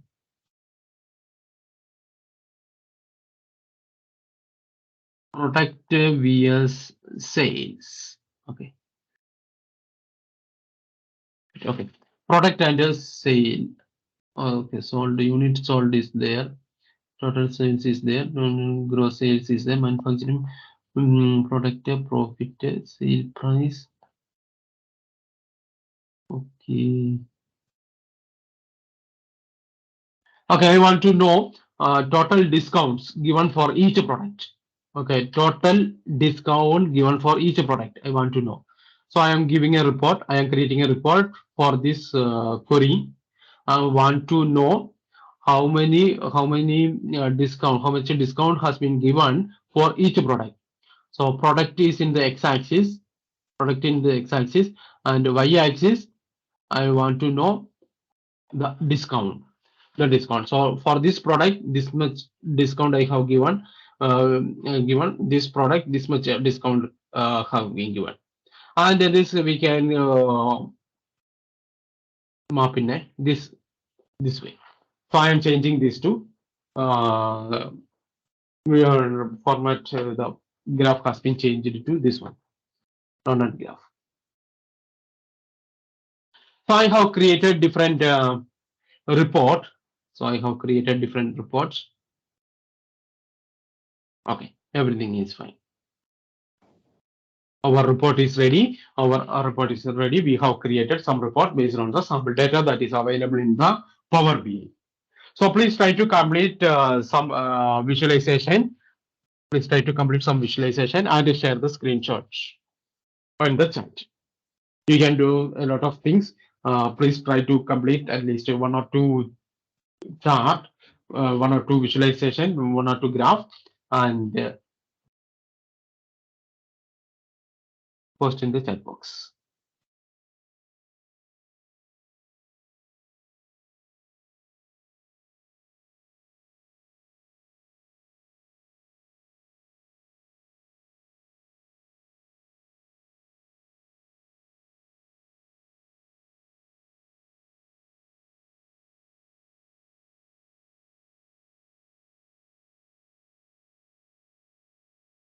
If you want to copy this one, you can copy paste, Control C, Control V, then the duplicate copy of this graph will be there, and you can change the x-axis and y-axis. So simple it is, very simple. You already created the graph. You already created a graph. You can copy paste. So one more graph will be appeared. You can change the x-axis value and y-axis value. And if you want to change the graph type, you can select any of the graph type available over the visualization. Here, so many graph types are available. You just simply click over there. The graph type is getting changed. If you want to change this one to this type, it is getting changed to something like this. If you want to change something like this, you can change it to this one. You can change it to any different type. Simply click over there. You can see all the different types, different graphs. You can see different types. Map is also there. Okay, different chart you can create something like this. So I have created different chart. Once it is done, please share the screenshot of your chart. So this is how you can use the Power BI for the visualization. It is very simple tool compared to the Excel and all those things. It is very, very simple. Very, very simple to create the chart or the report or the presentation. You can use definitely you can use in your college or university for some result analysis. Or you are definitely you are doing some chart in your based on your report, the students report or something. You need to sometimes you have a requirement to create some chart, not to present these details to the top management team or something. In the scenario, you can definitely go for this pie chart. It is very the Power BI. It is very simple and very powerful, and we are having a lot of options. Very one click is more than enough to create all those things. If you are going with Excel and although it is very tough, it is a very tough process. So you can use this Power BI tool to create all such a type of activities. Those who are done, please share the screenshot. Okay, I can see a very wonderful chart over here. Yes, I can see different chart. Very nice.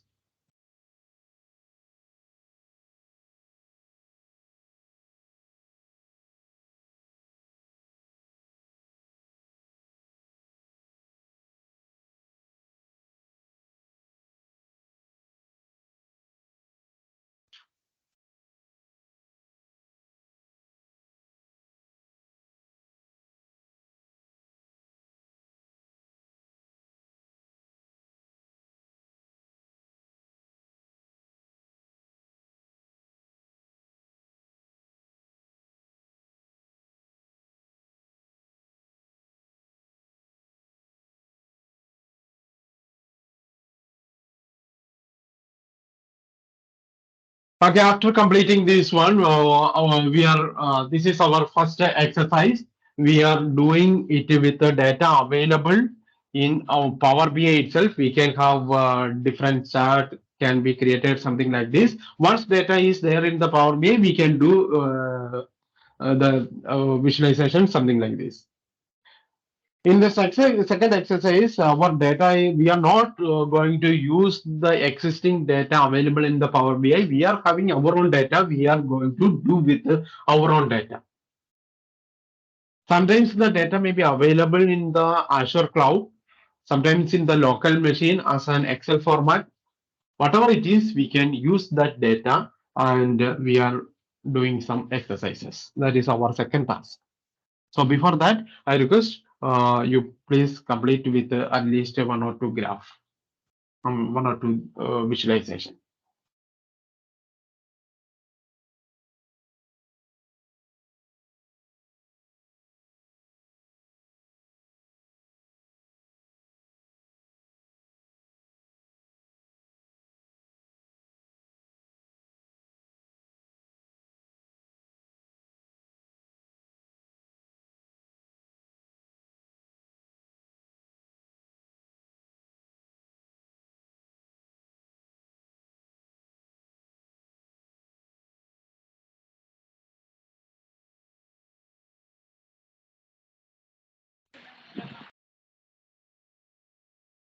Okay, those who are completed, please share at least one or two screenshot. Okay, I can see some screenshot.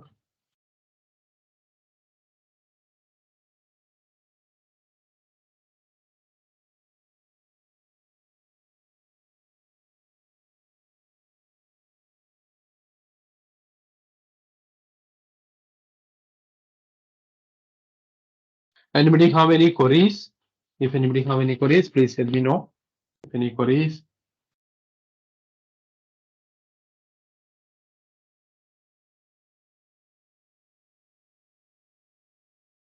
Some other type of graph is called a map is also there. Map is nothing but it is a we can see in the map we need to provide the location, and in the location if you want to see the total number of units sold in each location, the different countries are there.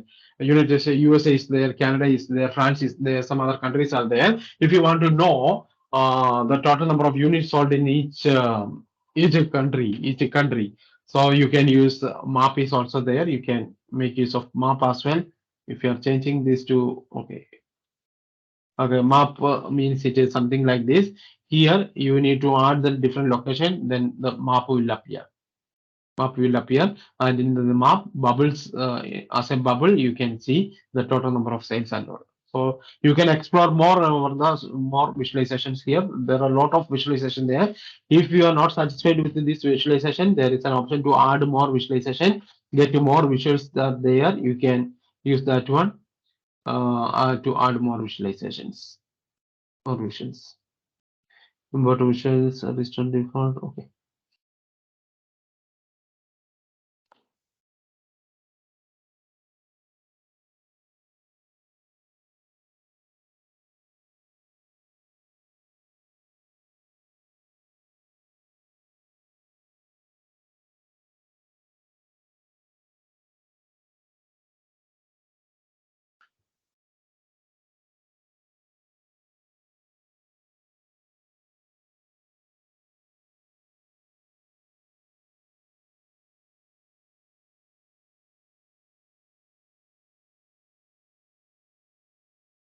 Okay, I hope you all are done. Now, what we are going to do is we are going to. Okay, I can open mute. Okay, in the first page we have created this thing. I am going to create a second page. This is the second page. Here I am loading the data. I can load the data from okay in the Excel workbook, but I don't have the Excel workbook, I think. Let me check I am having any data available. If I am having an Excel workbook ready, okay, financial sample is there. That is the same data set I am having. If you have already have an Excel, if you have already have an Excel, you can import the data from that Excel itself. Don't use the existing by default data set available in Power BI. So what you can do is you can click on this get data. Here the get data is there. Simply click over here. You have different options. Different options are there, out of which you can use Excel, and you can select the Excel file or your data set that is in the Excel format. You can click over there. Then that Excel file is loaded to this Power BI. Once it is loaded, you can create the graph, the visualization you can do, as we have done on the page 1. Here we have done different visualization that is by default, with a by default data set.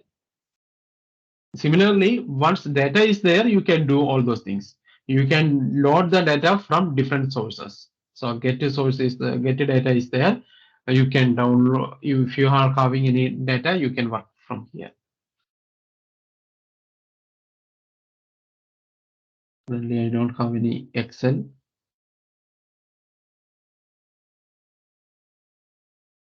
Okay, let me check I am having any Excel or not. Or I can create one Excel file and I will show you how to load it.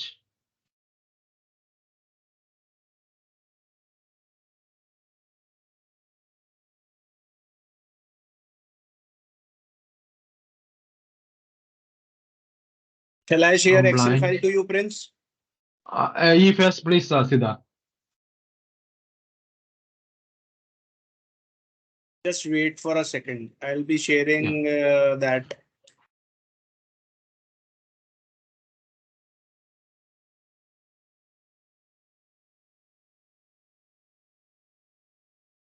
S file.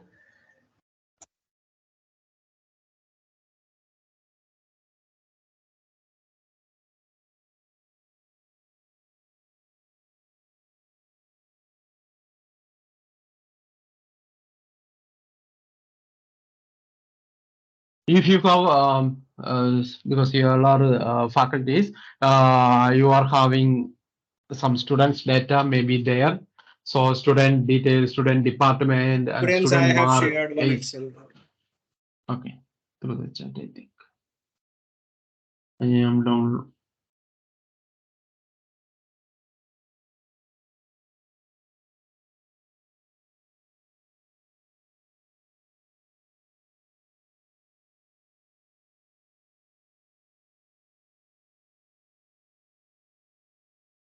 Please check the personal chat, Prince. Yes. I am downloading it, and I am sharing this. 3 columns are there: name, first name, last name, and email. Email. Okay. From this data, I am loading the data from the Excel. I will show you how to load it. Get data. Click on the get data and Excel workbook. Here, go to downloads. This is the file just shared by Siddharth. So just open it. So it is getting loaded. We need to wait for some time to load. Username Okay. Here.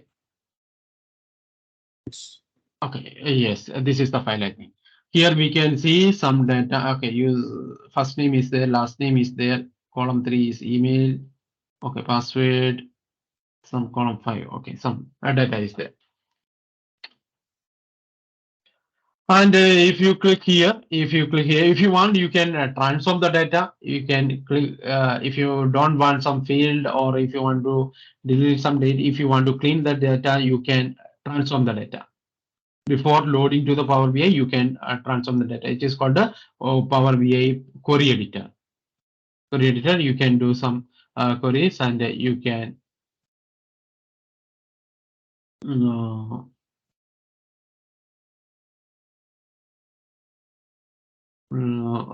you can clean the data and load the data in the Power BI. Now it is everything is okay. I am loading the data.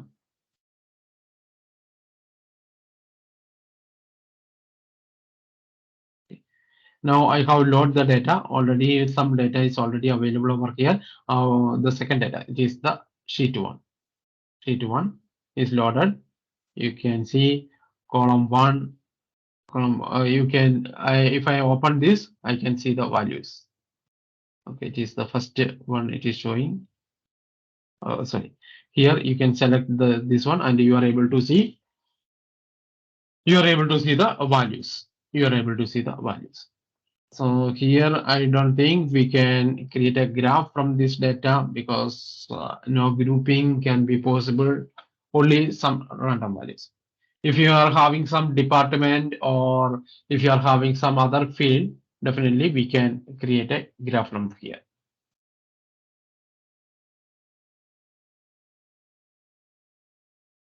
Okay, so this is how we are loading the data from the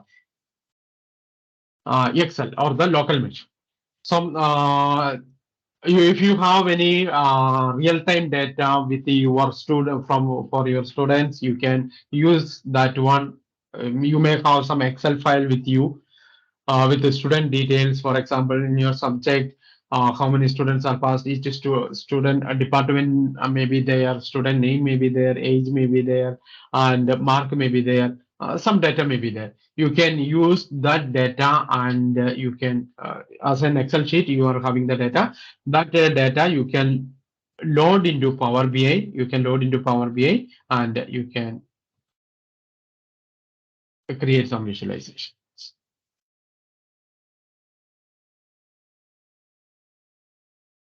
Okay, I hope it is clear how to load the data from the Excel file you are having.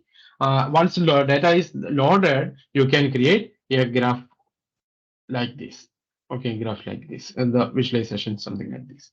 Once data is available in the Power BI, you can definitely create that visualizations. In between, if anybody have any queries, please Excuse me, sir. let us know. Yes, ma'am. Yes, ma'am. I have one doubt, sir. I have loaded the grocery.csv file from Kaggle. I downloaded. Okay.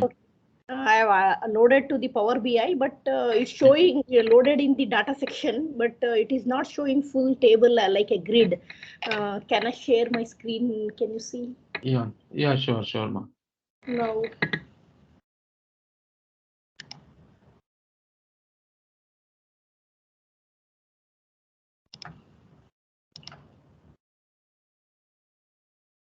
Sharing. Yes. This is my Power BI. I have loaded grocery.cxc in the data section. Ma'am, I can see only. Okay, it is loading. Okay, I can see the screen. Okay, groceries I can see. When I double click, it has to open in the worksheet. No, the grid. No, ma'am, you need to go for the table view. You are in the report view on the left side, leftmost side. Three views are there. Take the table view. Take the table view on the leftmost side. Okay. Yeah. You are now in the. Okay. Yes, and click the groceries now. Okay. Okay, I think you can see the data. But only one it is showing. Okay. Okay, can you expand the groceries on the from the right side? We can see total number of columns. Item 10. Okay, you just open in the Excel whether the data is available or not. Please check. Yes, that may be the reason. Yes. If it is available, definitely it will show over. Yes. Okay.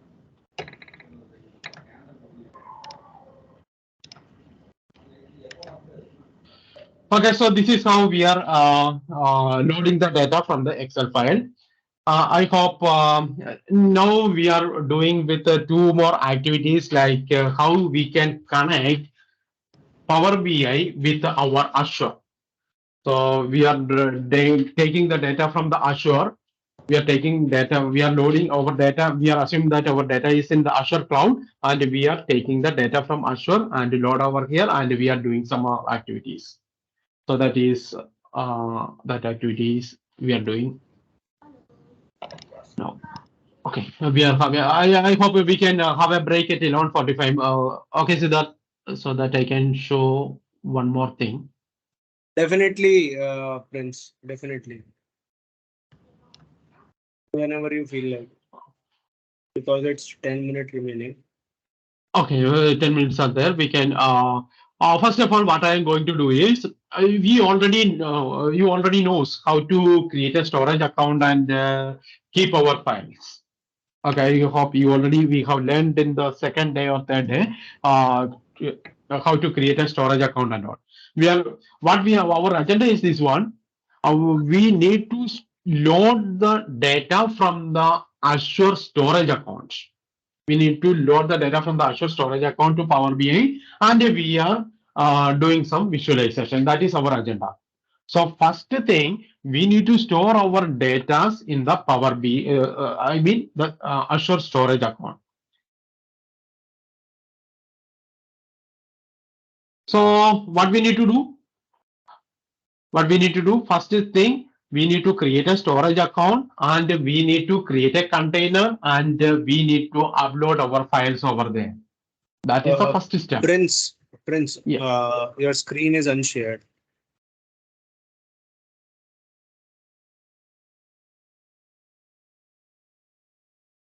Okay, so this is my portal. This is my portal. First thing we need to do is we have to upload our data should be ready with our Azure cloud.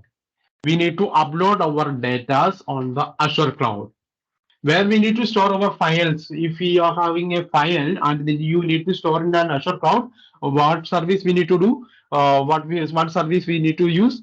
Definitely, we have to go for storage accounts. You should have a storage account to store some files in the Azure cloud.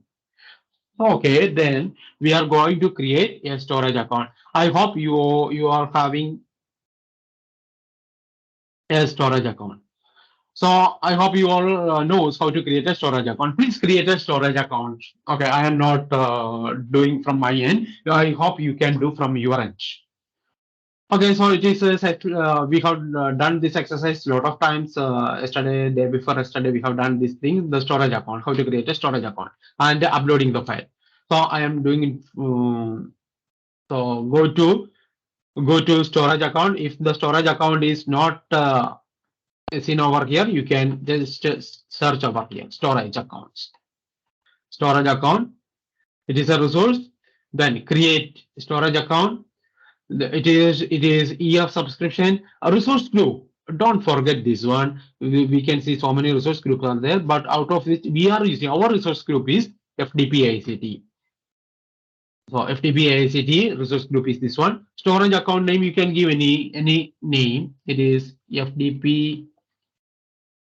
Okay, print storage account. Let me storage. It is already taken by somebody for FDP. This is my storage account. I think you can go for Geo Redundant, GRC or LRS or GRS, ZRS, etc. And go to networking, nothing to do, to enable public access point. Okay, no, I'm not doing anything. Encryption, nothing. Tag, I am not doing anything. Review also, I am not doing anything. And I am creating now the validation, running the validation pass. I can create a storage account. What is the purpose of the storage account? We need to store our data set in the storage account. Azure. Okay, Power BI, let it be there. I am not opening now. I am storing the data set. I am making ready the storage account. I am making ready the data set on the Azure cloud. So I'm creating the storage account. Okay, deployment is in progress.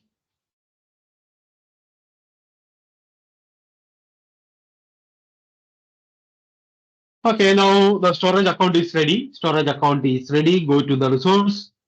Then what is maybe the second step? If you want, you can enable this one and blob anonymous access. If you want, you can enable it. Okay, save it. And just to check whether it is enabled or not. It is not at all enabled. I am clicking here, and once again I am enabling this one. Save it. Okay. Now it has been enabled. You can see it has been enabled. Now I am going to create a container. Container is a place where it is something like a folder. We already know container is something like a folder. We can upload our files on the container. So I am creating a container. Click the container. I am creating a container. Click container. You can give the container name. Container name I am giving Power BI. Okay, I am giving the container name Power BI for Power BI or the dataset.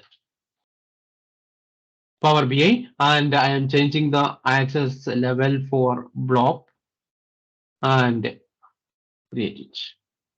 Okay, Power BI is available on one container is there, but there is no file is there. I need to upload one file. I need to upload one file. What file I am going to use is I am having the same file, I think, downloads. I am having no CSV file.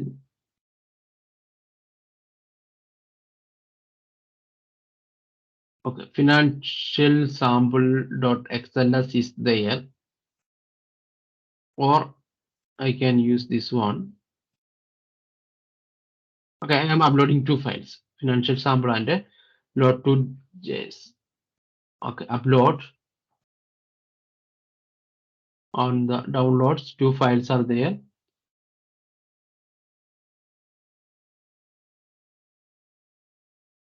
Upload it. And I am having one more file from the downloads, financial sample.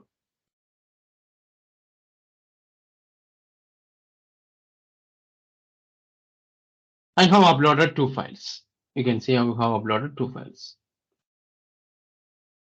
So my storage account I am having, if I am clicking here, I can see the store, this one URL is there, everything is fine. So I have created a storage account. I have created the storage account. Everything is ready.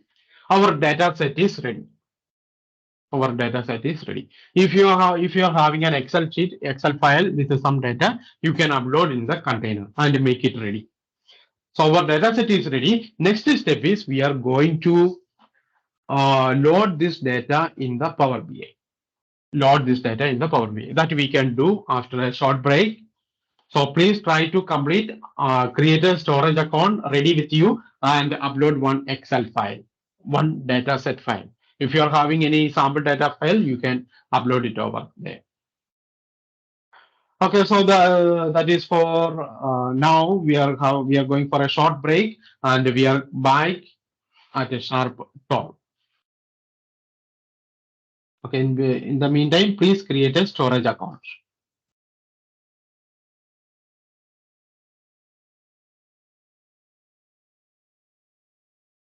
I hope we can go for a short break then.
Okay, I hope all of you are back.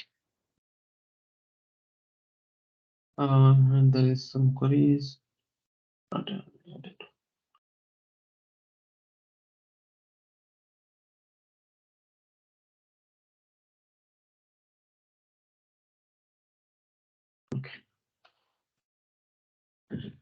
Okay, so before break, I hope you already created some storage account and upload your data set. I am using this data set, one sample data set. This is my sample data set. Okay, again, close this Power BI and load once again. If you want, we can save it. I'm saving this one. I'm saving in this one as local with the local data.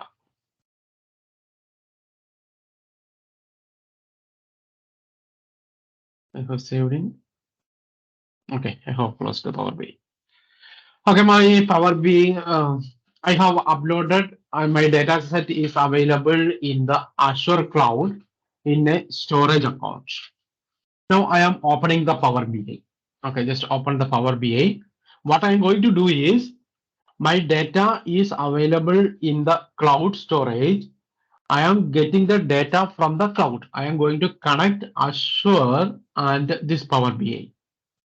So how to get the data is very simple. Click on get data, click on get data. Here there are different options that are there. Out of which, where is my data is there? My data is available on Azure. On Azure, it is in the blob storage. Azure blob storage, my data is available. Okay, click on blob storage, click connect.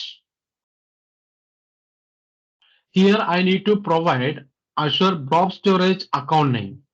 My blob storage account name or this one is here. The URL is this thing.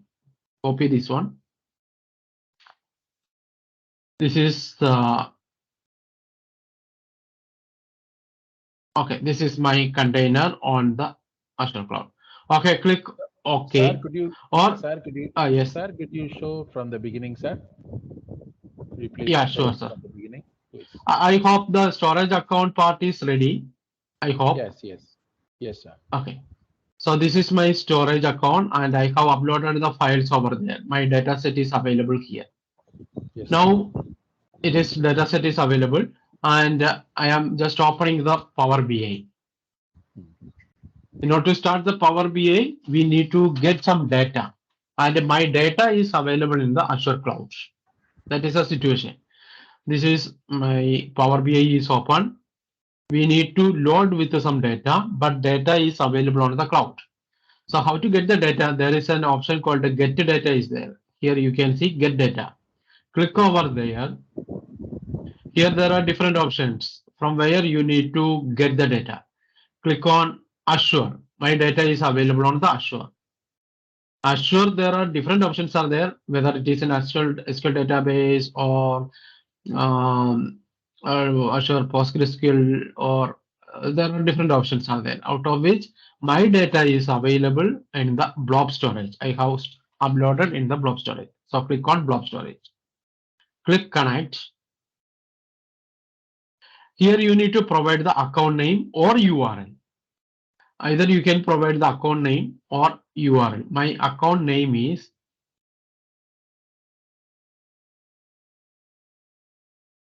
okay. Go to the resource. My account name I have given. What is the account name? I think Prince storage FTP. This is the account name I have given. This is my storage account name. This is the storage account name. Click OK.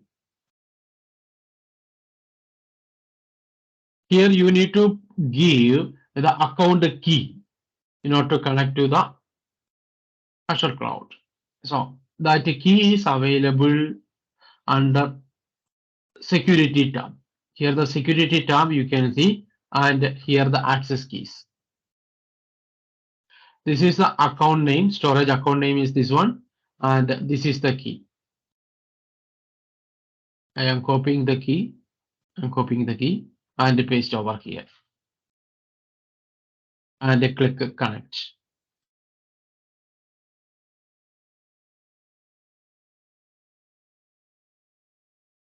It is connected to. Okay, now you can see it is my storage account. In this storage account, I am having one container Power BI.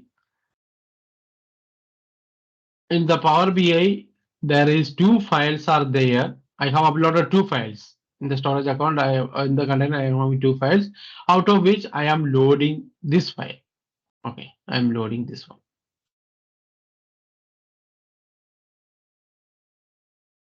Okay, before loading, I can, if you want to transform data, you can transform it.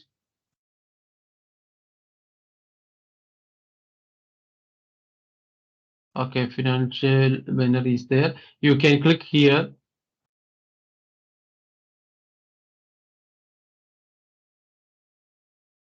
You can see the values. And I am loading financial table. You can see this is the financials table, and I am clicking OK. So this will be loaded to the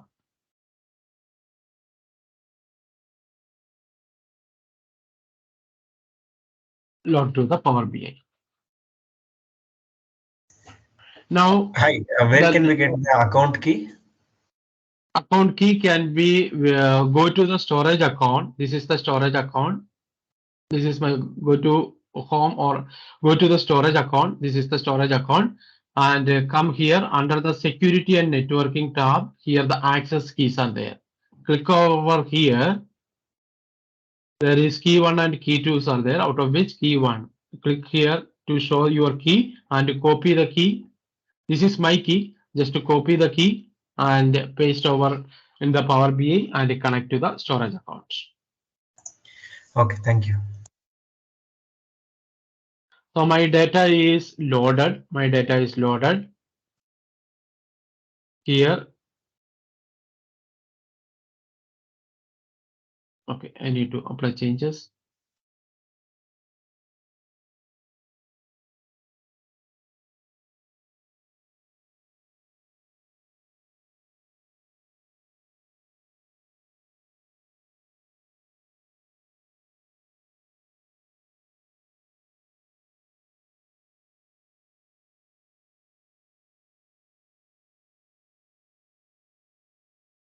Power BI getting stuck here.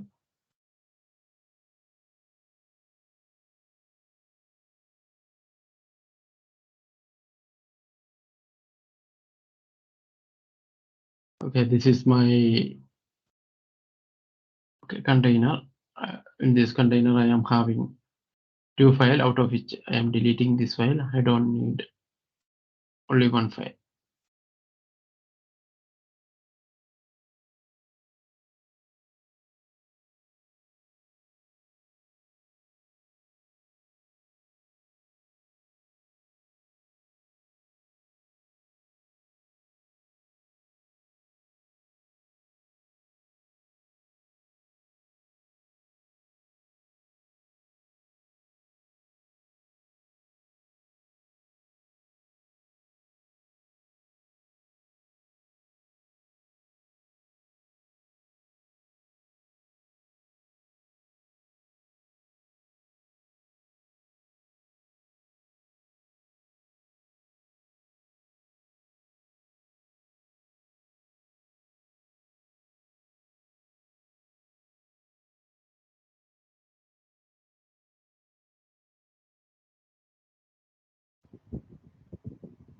Okay, my system Sir, could you getting please stuck. could you please help us Yeah, to understand after adding the key, you're yeah, going back yes, sir. and uploading the Yeah, data. definitely, sir. Definitely, sir. Thank you, sir.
Okay, because my Power BI is getting stuck there.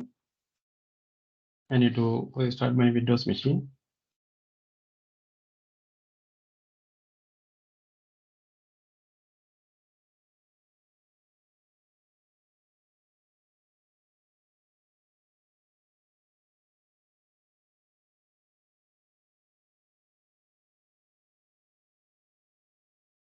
Okay, in between, if anybody can share the screen, I can show in your screen itself.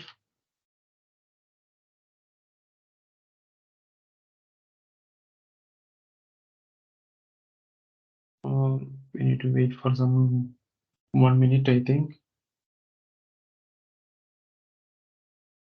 Okay, I can see somebody's screen.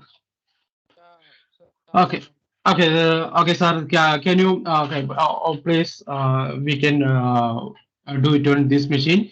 So one file, one container has been created. Open the container, sir, and upload one file. Okay, one file is there. Okay, very good. And open the Power BI. Okay, account credentials. Okay, Azure Blob Storage is this one. Name is this one. Okay, click OK. And you need to provide the account key. This is not definitely the account key. You come back and come to storage account. Click on go to resource. Click on go to resource. Come down network access keys. Yes, the first key that is a storage account name that has been copied. Storage account name is this one. Okay, password is the second one. Copy the password and paste over here. Okay, click connect. Okay, now it has been connected to your Power BI is connected to the storage account. Click on the container. Click on the container. In that container, the CSV files are there. Okay, you can see, and click one file. Any one file that you need to. Okay, click any one file.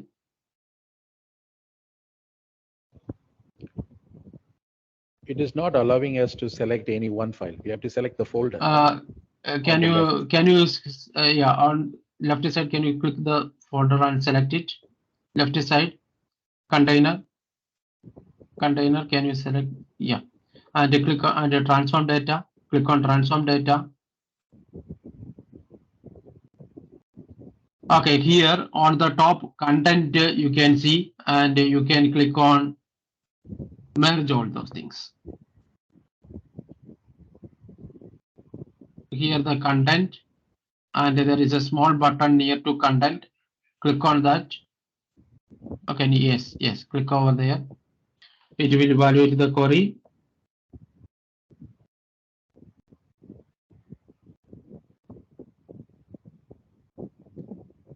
Okay, is this file correct, sir? Patient. If the file is correct, click OK.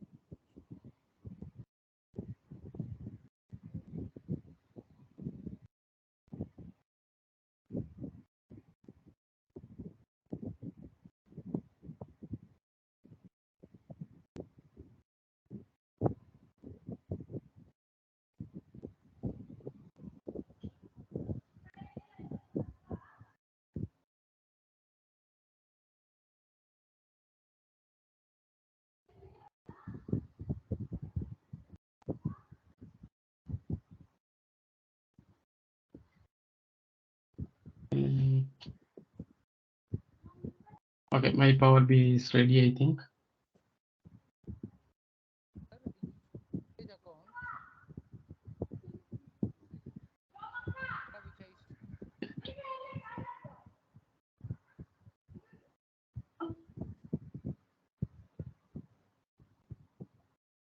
Okay, your file is loaded. Okay, I can share my screen. Okay, my system is getting started. How to change this into Pixel?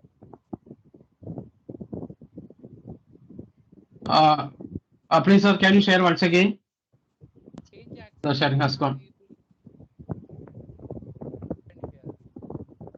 Okay, sir. I can't see the screen, sir.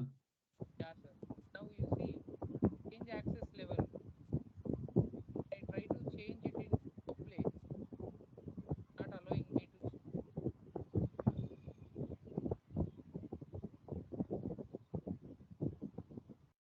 But I can't see the screen. Okay, please watch in my system. I am opening the Power BI.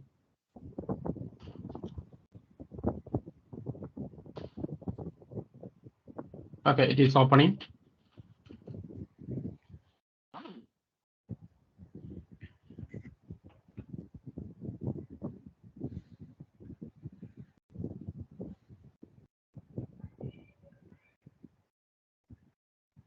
Okay, our aim is to connect with the Azure database, Azure Cloud, Azure Storage account. So click on Get Data. Okay, click Azure, here Azure, and my data set is available on the Azure Blob Storage. Click on Connect. Here we need to provide the Azure username and password, Azure storage name, and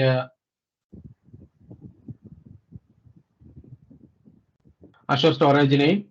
So click on Access Keys. This is the storage account name.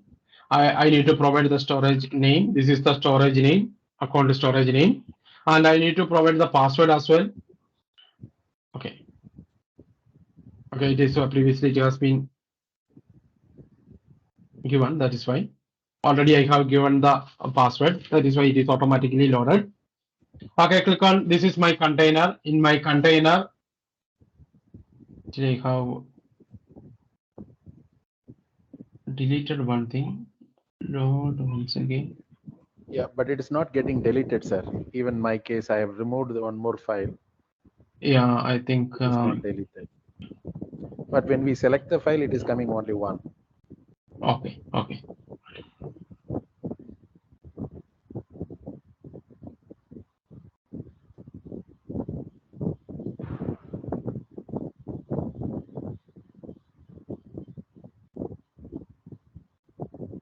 We need to transform data.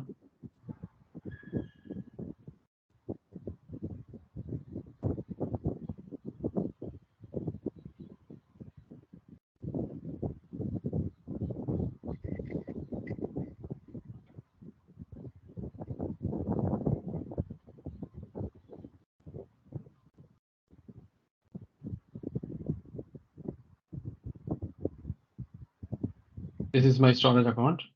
Click OK. Okay, Power BI here. Click this one and transform data.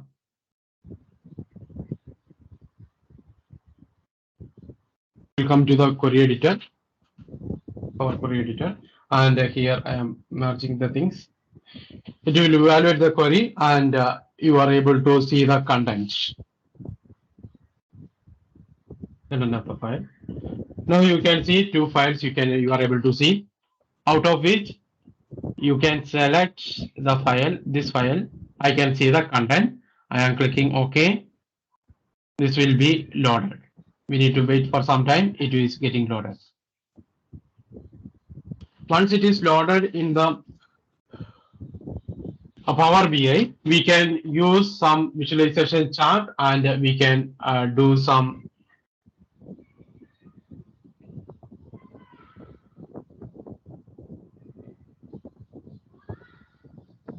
we can create some chart and we can do some visualization. The data set is contains to having lot of tables. That is why it will take some time. Now you are able to see the data has been loaded. You can see the same data set I have used. You can see the data set on the left side. Now I am able to create some chart. Okay, if I am using this one, this chart on the left side, I can use country. As in the previous example, left is our y-axis. I can use the country and x-axis I can use the profit. So my chart is ready. So the data set is available in the cloud and cloud storage account. I have loaded the things. I have loaded into Power BI and I can do the visualizations. The visualization that we have done previously, you can do any type of chart and any type of visualization. So this is how we are connecting Azure with Azure Blob Storage with the Power BI. Our files, our data set is available in the Azure cloud. We can connect it to Power BI and we can have different chart we can create. So I hope it is clear. Please try to do from your end. Once the data is available in your Power BI, you can have different options. You can create different visualizations. Okay, we are moving to our next. I hope any queries from anybody's side. Only one path is copied. Please let me update it.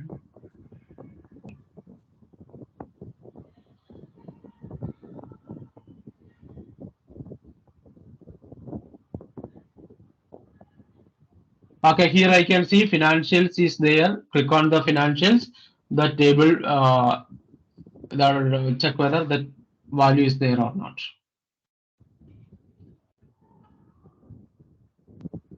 Okay, the data is available. Okay, congratulations. Okay.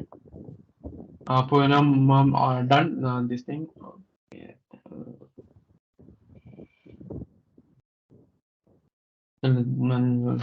Okay, completed. Okay, now we are having one more thing we need to do. Okay, notification error written or DVC error. Okay, this is because you have to copy the correct key. Please check the key is correct or not. Key and the Azure storage name. Azure storage name should match. Otherwise, you will get some error.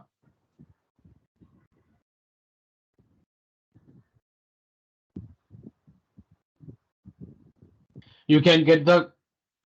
This is the process is very simple. I will show once again.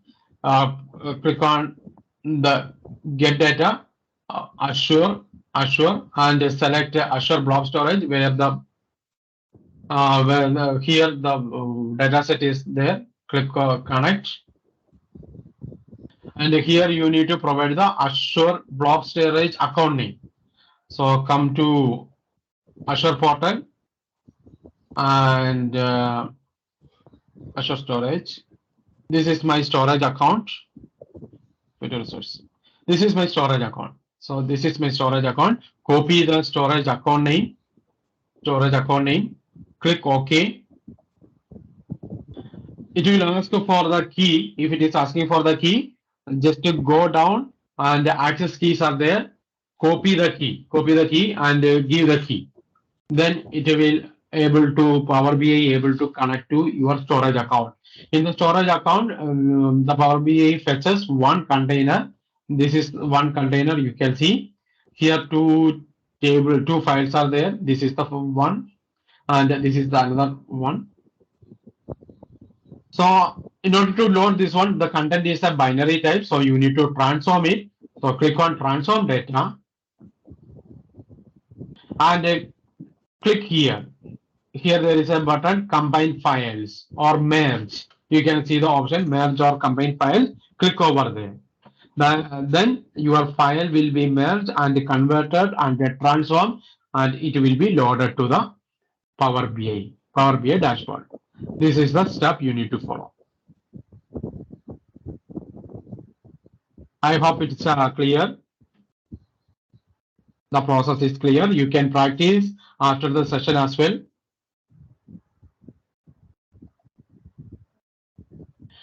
Now we are doing one more exercises. You can do along with me. We have done. Okay.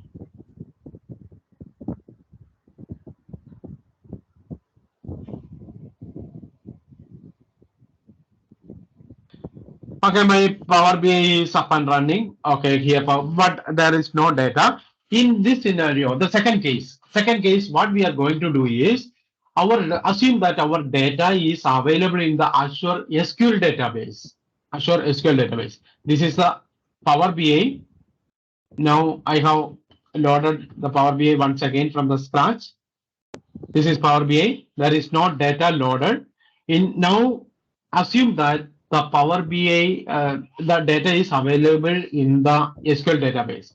How you can connect Power BI with the Azure SQL database? To do this thing, you need to create an SQL database, right? You need to create SQL database. So I don't have any SQL database ready with me, so I need to create an SQL database. You know the process. Just create an SQL database. We already done this thing in yesterday and day before yesterday. SQL database. How to create an SQL database, and assume that in that database we are having the data available. And click create an SQL database. In the Azure cloud, I am going to create an SQL database. SQL database contains some data. That data I am going to use in the Power BI. Azure SQL database and Power BI. That is what we are going to do now. So create an SQL database.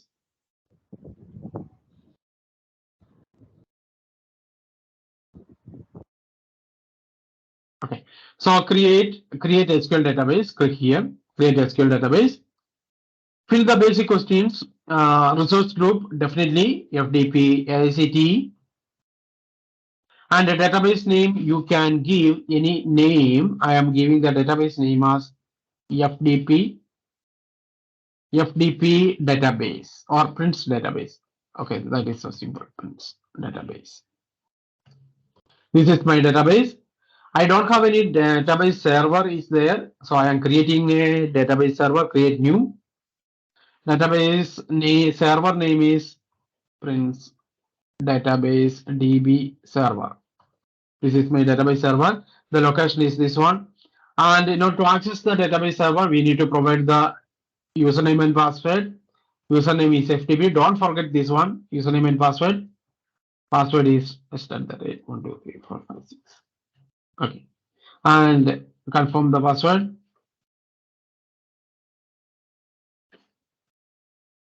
And click OK. The server is ready. Okay. What I am going to do is I am going to create a database. I am going to create a database. In the Azure, I am going to create a database. The steps are very simple to create a database. So search for the database, SQL database, and create.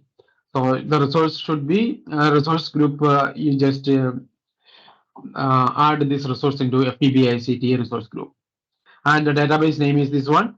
I don't have any server, so I created a database server. This is my data server, and a database server having authenticated with SQL authentication, a username and password I have given. So server is ready. Now I am going to the next networking part. Here connectivity public endpoint I am giving. I am setting this as, this is a firewall rules. I am setting this as yes. Next to go to security, I am not doing anything over here. Next to additional settings. While creating the database, as you know, the database is empty. No data are there. But we need to have some data in the database, then only the Power BI can do something. If data is not there in the database, means there is nothing can do with the Power BI. So we need to load with some data. So in the additional setting tab, we can load with some sample database. Here the sample database is available. I am loading with that data. So sample database is available. I am selecting this one. If you are not selecting this one, you need to create a table. You need to insert the values. You need to insert so many values. So it will take some time. We don't have the time to do that step. That is why I am selecting a sample database while creating the database. I am selecting this sample. Next tag, I am not doing anything. Review and create. I am creating it. I am creating my database. It will take, definitely it will take some time to create the database. Okay, we need to wait for some time to create the database. Once the database is created, we can go to Power BI and connect to this database and take the values from this database. Hi, I have a question. So when I Yes, try sir. to repeat the process, so it is not asking for the key. Apparently, at the end of the process, it's the key that is causing the error. Okay, so I think, sir, you are doing with Azure Blob Storage, right? Correct. Okay. In the Azure Blob Storage, the second time, okay, it is not asking for the key. Correct. That is because you just check whether your container is visible in the Power BI or not. It is visible, but when I click on transform data and proceed further, it says not able to load the data, or it says there are some pending actions and we need to apply the changes. When I click apply changes, it says it can't load the data. I think if you are up to that stage, your access keys and everything is correct. If you are able to see the container, the Power BI is able to connect to your Azure account. Up to that step is correct. Apply changes, it will take some time. Definitely, it will take some time. You need to wait. Maybe because if you and one thing is, in order to do with the Power BI and all those things, minimum RAM requirement is 4 GB. You should have minimum RAM 4 GB RAM not to work it smoothly. Yeah, I have 12 GB RAM. 12 GB RAM. Okay, that's fine. Fine. Okay, so up to that process is correct. So you try once again and apply changes and wait for some time. Definitely it will load. Okay.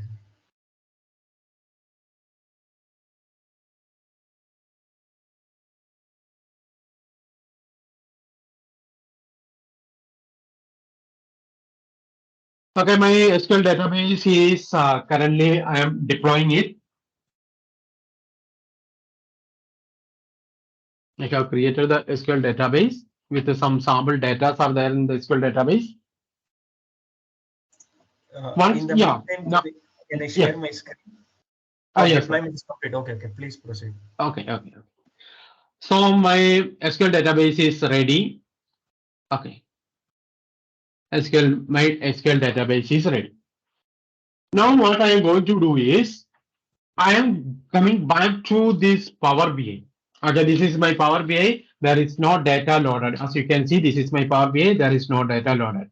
I am going to connect Power BI with Azure SQL database. In the Azure, there is one database I have just created with some sample data. I am loading that data from the Azure SQL database and loaded into the Power BI. After once it is loaded, we can do the visualization part.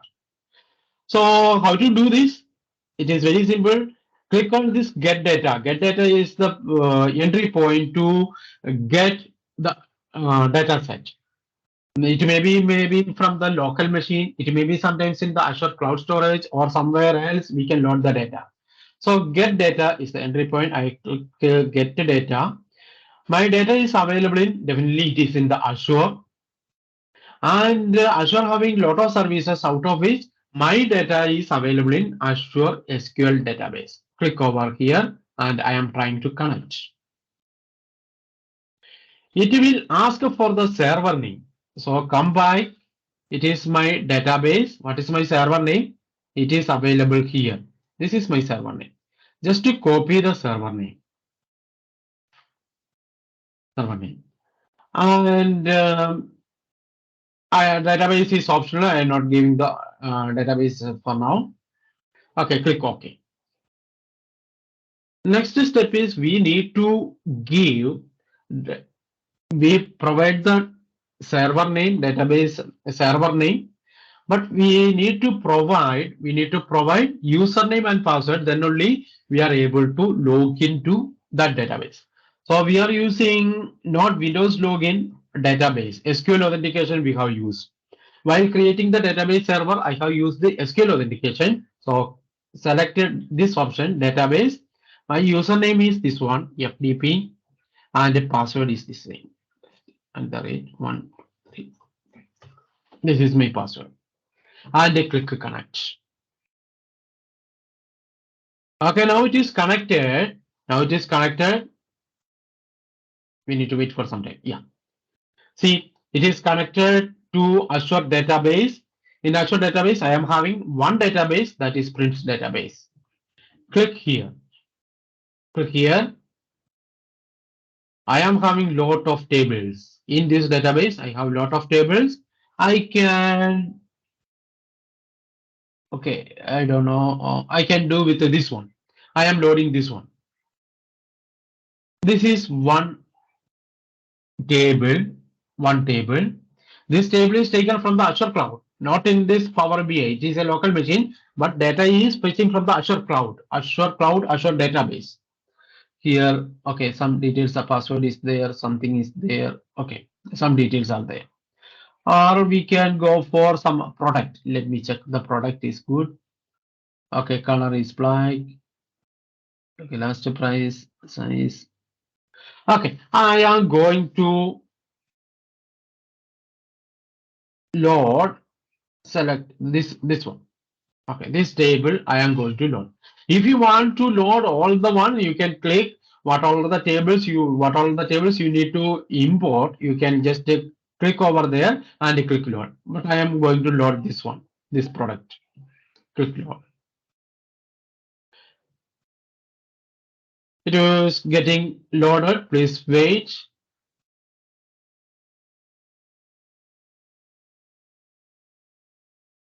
It is getting loaded. It is loading from the cloud. Azure cloud, Azure database is there. We are loading from there.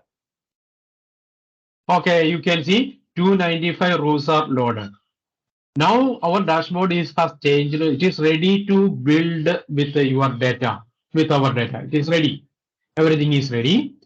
You can see here in the data part, you can see this is the table and these are the values. And you can create some chart. This chart, and you can name on the left side x-axis. You can see a name and color on the right side y-axis. So this is one chart that I have created. So this is how every product has the same color. If you want to change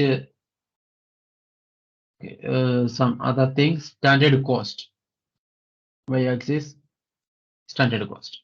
Okay. So my chart has been created. I have created a one visualization, but the data has taken from the. Okay, here you can see these are the name VS standard cost. So I have created one chart. So this is how we can connect Azure database and Power BI. The step I will tell the steps once again. Go to Azure portal, create a database with some sample data or something, or you can create some table and insert some rows and insert some entries. Once database is ready, come back to our Azure, come back to Power BI. Here, get data is there. Click on Azure. There is an Azure database is there. Click over there. Click try to connect. Here it will ask you server name. So copy the server name from the portal. This is the server name. Copy the server name and provide the username and password. That's the only step you need to follow. In order to connect to the Azure cloud, Azure database, you need to provide the server name, data, username, and password. Once it is done, you are ready. You are able to load the database into your Power BI, and after that, you can do some visualizations that we have seen in the previous sessions. So I hope you have some idea about how to connect. So these are the ways you can connect different sources. From different sources, you can load the data in the Power BI. Once data is there in the Power BI, we can do very nice presentations. So I hope here and onwards you are doing with Power BI to make the presentations. For now, I am stopping here with my sessions because the time is 12:45 now. And if you have any queries, you can ask now. If anybody have any queries, please post your queries. In between, if you want to, if you have done anything with SQL or Azure Blob Storage, you can share the screenshot in the chat as well. Sir, how do we get the server name we have given? Yeah. We have to take it from Azure page, right? Yes, I will show you, sir. If you show it, sir. Okay, go to this is the Azure page. Here, this is my database. You can see the recent activities that I have done. I have done 2 activities now. Okay, I have created 2 resources. One is this SQL database, other one is storage account. But I need to get the details of database. So click over here. Click over here. Then you are able to see the server name. Click here. That is the server name. Give the server name in the Power BI. To this portal, we are now going to connect it. After that, next step is we need to provide the username and password. Can I share the screen to you, sir? Yeah, sure, sir. Sure, sir. Sure. I am on sharing.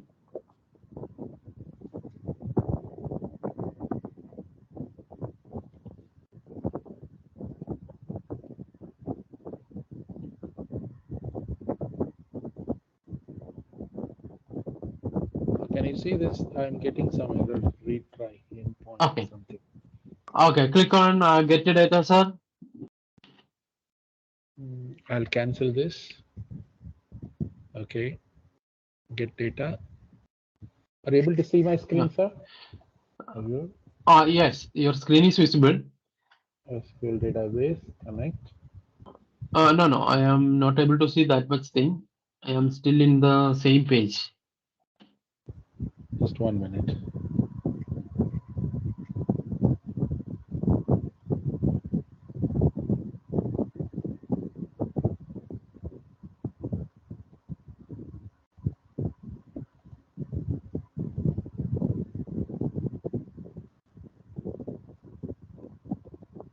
Are you able to see the screen, sir?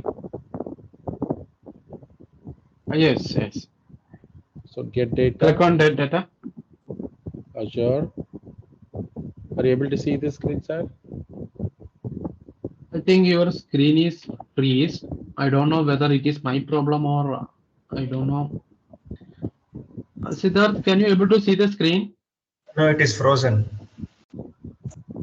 Your screen is frozen, Prince. Yeah, Actually, frozen. Yes. you can unshare your screen and then you can.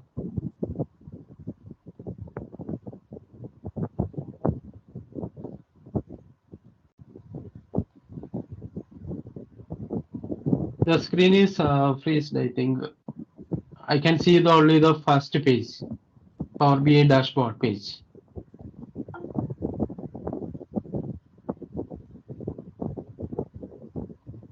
Screen is frozen, Prince. Yes. Now, sir? No, sir. Or I will show you, sir. Don't worry. I will show you how to connect it in my screen. Okay. This is the. I am here. Get data. Click on the get data. I'm not able to see the screen, sir. Oh. Okay. Once again, I am sharing my screen. This is. I hope now it's. What about now? Can you able to see now? No, sir. No. Yes, sir. What about Siddharth? Can you able to see my screen now? Yes, your screen is visible properly, up and running also. I don't know. For me, I'm not able to see. Okay, anyway, no problem. Okay, that may be the problem from your side, sir. No problem, sir.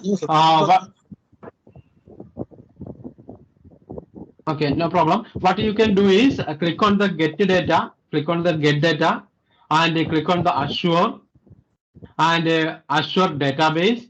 Here you need to provide the database name. to which database you need to connect. If you give your database name, username and password, I am able to connect it.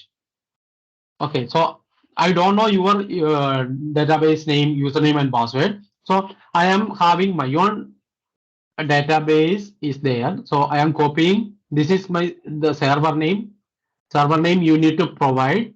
After that, it will ask for the username and password because I already connected previously to the server. That is why it is automatically got. Otherwise, it will ask for username and password. You need to provide the username and password. Then it will connect to the database. If you are not able to see this one, we will provide this recording. You can watch once again and do from your end.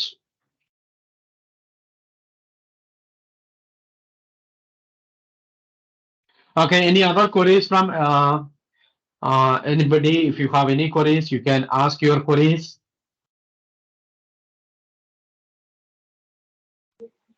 Yes.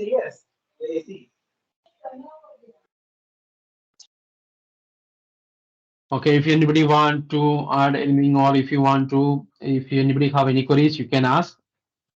We have 5 or 10 more minutes left.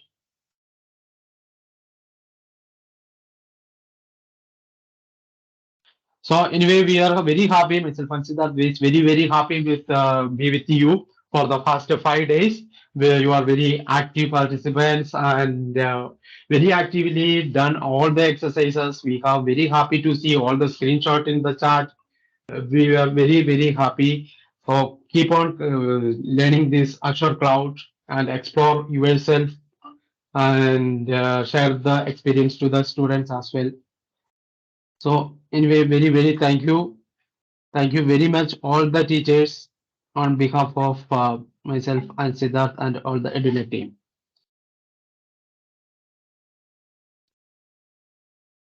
If anybody have any queries, you can ask your queries. I just wanted to request every faculties. So faculties, if you can turn on your camera and we can have one or two group photos. Yes. Prince. Yeah, sure, Siddharth, definitely. One more suggestion from my end. If any faculty member would like to say something about the learnings that we have in last 5 days, the platform is open to all. You can unmute yourself and can share your feedbacks and your learning. Yeah, namaste, sir. I am Hello, Nirupam. Yeah, hello. Sir, Yes, ma'am, you're audible. Yes, ma'am, you're audible. I am Nirupam from University Polytechnic, Birla Institute of Technology, Mesra, Ranchi. I am from ECE domain.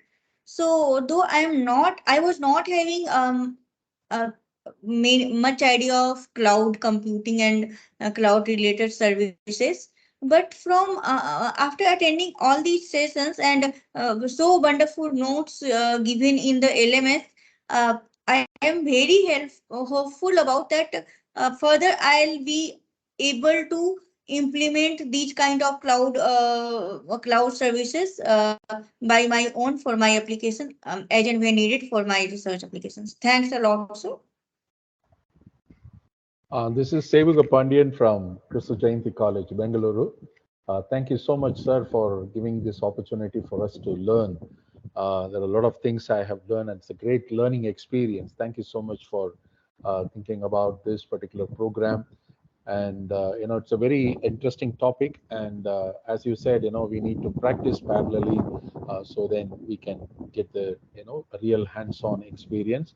Thank you so much for the time, and really a great learning experience. Thank you so much, sir. Thank you, sir. Thank you.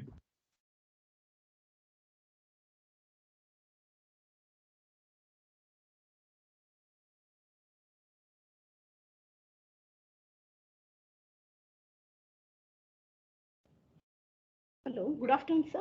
Good afternoon, everyone. Yes, good afternoon, ma'am. The workshop was very good, sir. The 8th students, what we are giving the projects, can we do live project using Microsoft Azure? Is there any free account in the cloud? We wanted to know that one. Ma'am, regarding the free account, what the thing I just wanted to add, that we are giving you the credits for 5 days. We are giving you the free account for 5 days. After Okay. that, if you are interested in Microsoft Azure and any other services, so what you Okay. can do, you can create your own account with your credit card. Please make sure of one thing: whatever resources you create, make sure you delete all the resources after doing practice and after doing all the hands-on at the end of the day. Okay. So So all the students resources, yes, sir. Pardon, ma'am, please. students can use, no? Students can use. You need to add the students, provide them the subscription. They will do the hands-on, and at the end of the day, you need to do the cleaning activity as we also did for you guys. You guys Okay. clean. You guys create the resources, and at the end of the day, what we used to do, ma'am, that we used to delete all the resource groups and used to delete all the resources which was created in a day. Okay. And Just one to more thing. just to One more control thing. the billing and yes, Subscription please, what ma'am. you have given. Subscription what you have given. It's there for from tomorrow for us another 5 day practice. Ma'am, 5 days it will be over. I think by 2 o'clock it will not be visible to you. 2 or 2:30. The Okay. Okay. subscription We won't be have available. provide credit card information and we have to work it out. Yes, ma'am. You need to create your own account at portal.azure.com. Maybe you can create your company's means college account, or you can use your personal account. I would rather suggest personal account. You'll do the personal account. It will give you $200 credit. Basically, which will be for 1 month, and that too you can use for practice. Not only these services, apart from these services, there are multiple services as well, like Databricks services are n number of services which you can use. VMSS is there. You can use, you can explore those services, and then you can transfer that same knowledge to your students as well. Okay, one more thing. It is for Prince sir. Prince sir, can we extract data from the any website like web scraping using the robotic process automation? Can we put that data onto the cloud, Microsoft Azure cloud? Okay, if you want to extract the data from the website, I think you need to do some third-party applications, and Yes, then only you can use extract, I robotic think. automation. See, we Yeah, can use. RPA. You need. We I have think done. you can use RPA. I think Using so. RPA, I can And extract data, and then can I put in Microsoft Azure?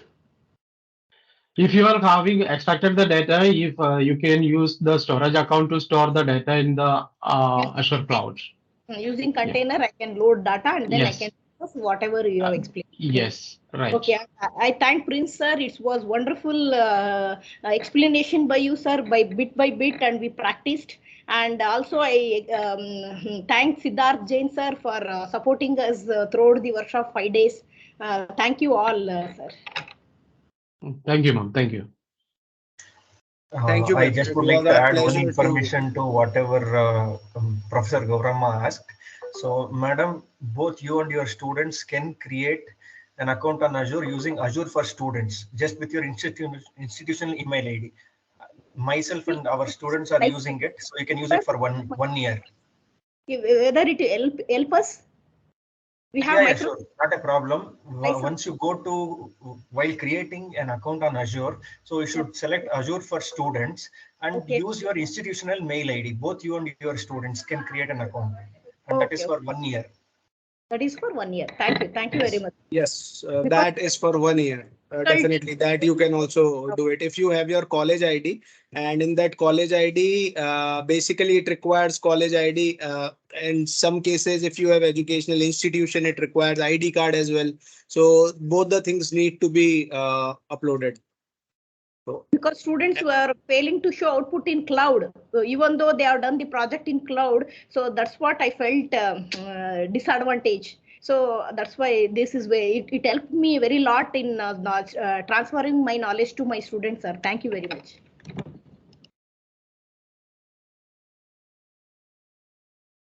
Very good afternoon.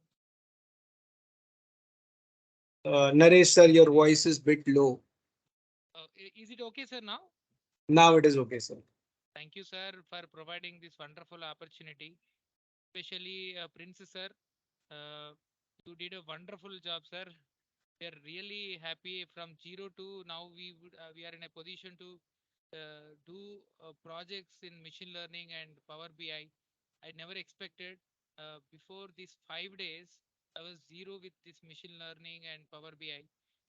I do have a knowledge on AWS, but I was never thought about Azure. But with this particular FDP, I just thought of moving to Azure. This was because of this FDP and really wonderful coordination with all the organizers. I thank organizers. Uh, I don't want to name everybody, but whoever supported directly, indirectly. Thank you very much, sir. You did a wonderful job. Yeah. Thank you, sir. Thank you very much, sir. Thank you very much. Thank you, sir. Thank you for the kind words. Thank you.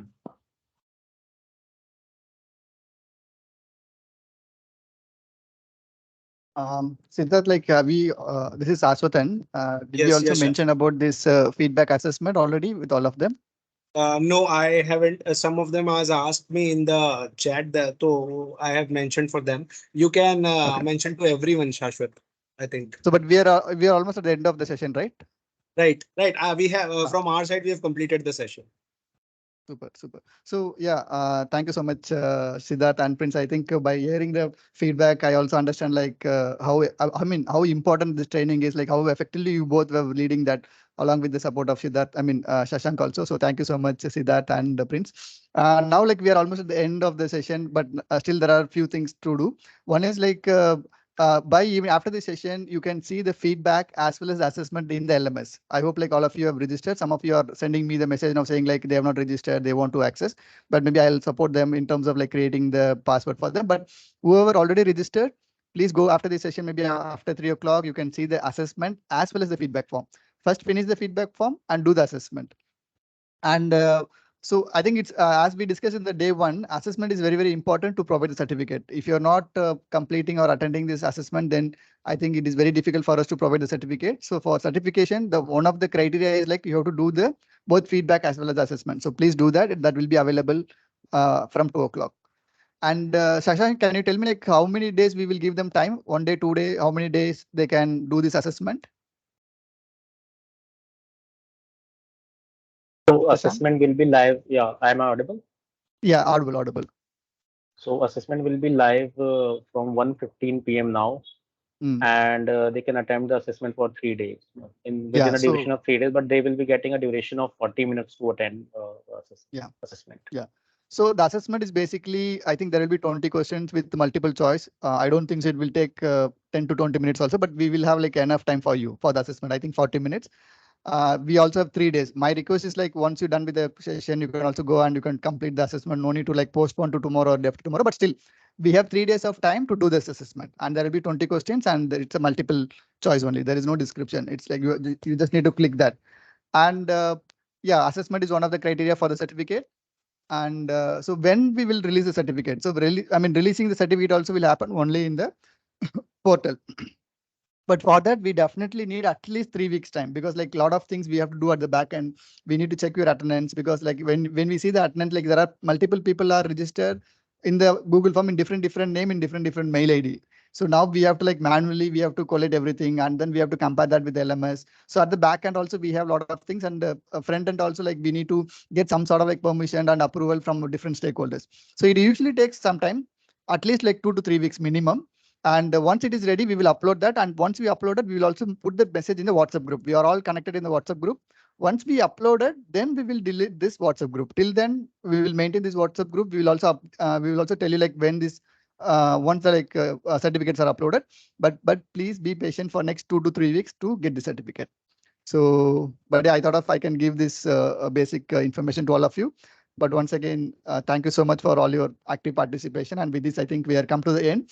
Siddharth, sorry, Shashank, you want to add anything before we close about the LMS or in general? No, I guess we are all done, and I have also briefed about the assessment and all these things to the faculty members. Super. And that's it. Please attempt the assessment in time. Fill the feedback form. Happy learning to all of you. Thank you, everyone. And before we close, like as we mentioned, I don't know whether you have taken a group photo, but if yes, like, we can also take one more group photo. Taken? Yeah. Can we take some symbol with thumbs up, like oh, like that, like maybe with some symbol, some funny pictures, if you're comfortable? Yeah. So you can show any pictures, I mean, any images, maybe thumbs up. Yeah, I'll just take a picture. So I'm not in the position to show the image. I'm sorry for that. When I say like 1, 2, 3, you can be with the image. And 1, 2, 3. Just a minute. I'll take one more. And 1, 2, 3. Thank you all. Thank you so much. And with this, I take leave, and hopefully we will also meet somewhere in the future also. But yeah, thank you so much, and bye now.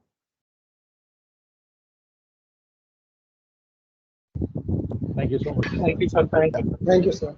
Thank you, everyone. Thank you. Thank you, sir. Thank you so much, sir.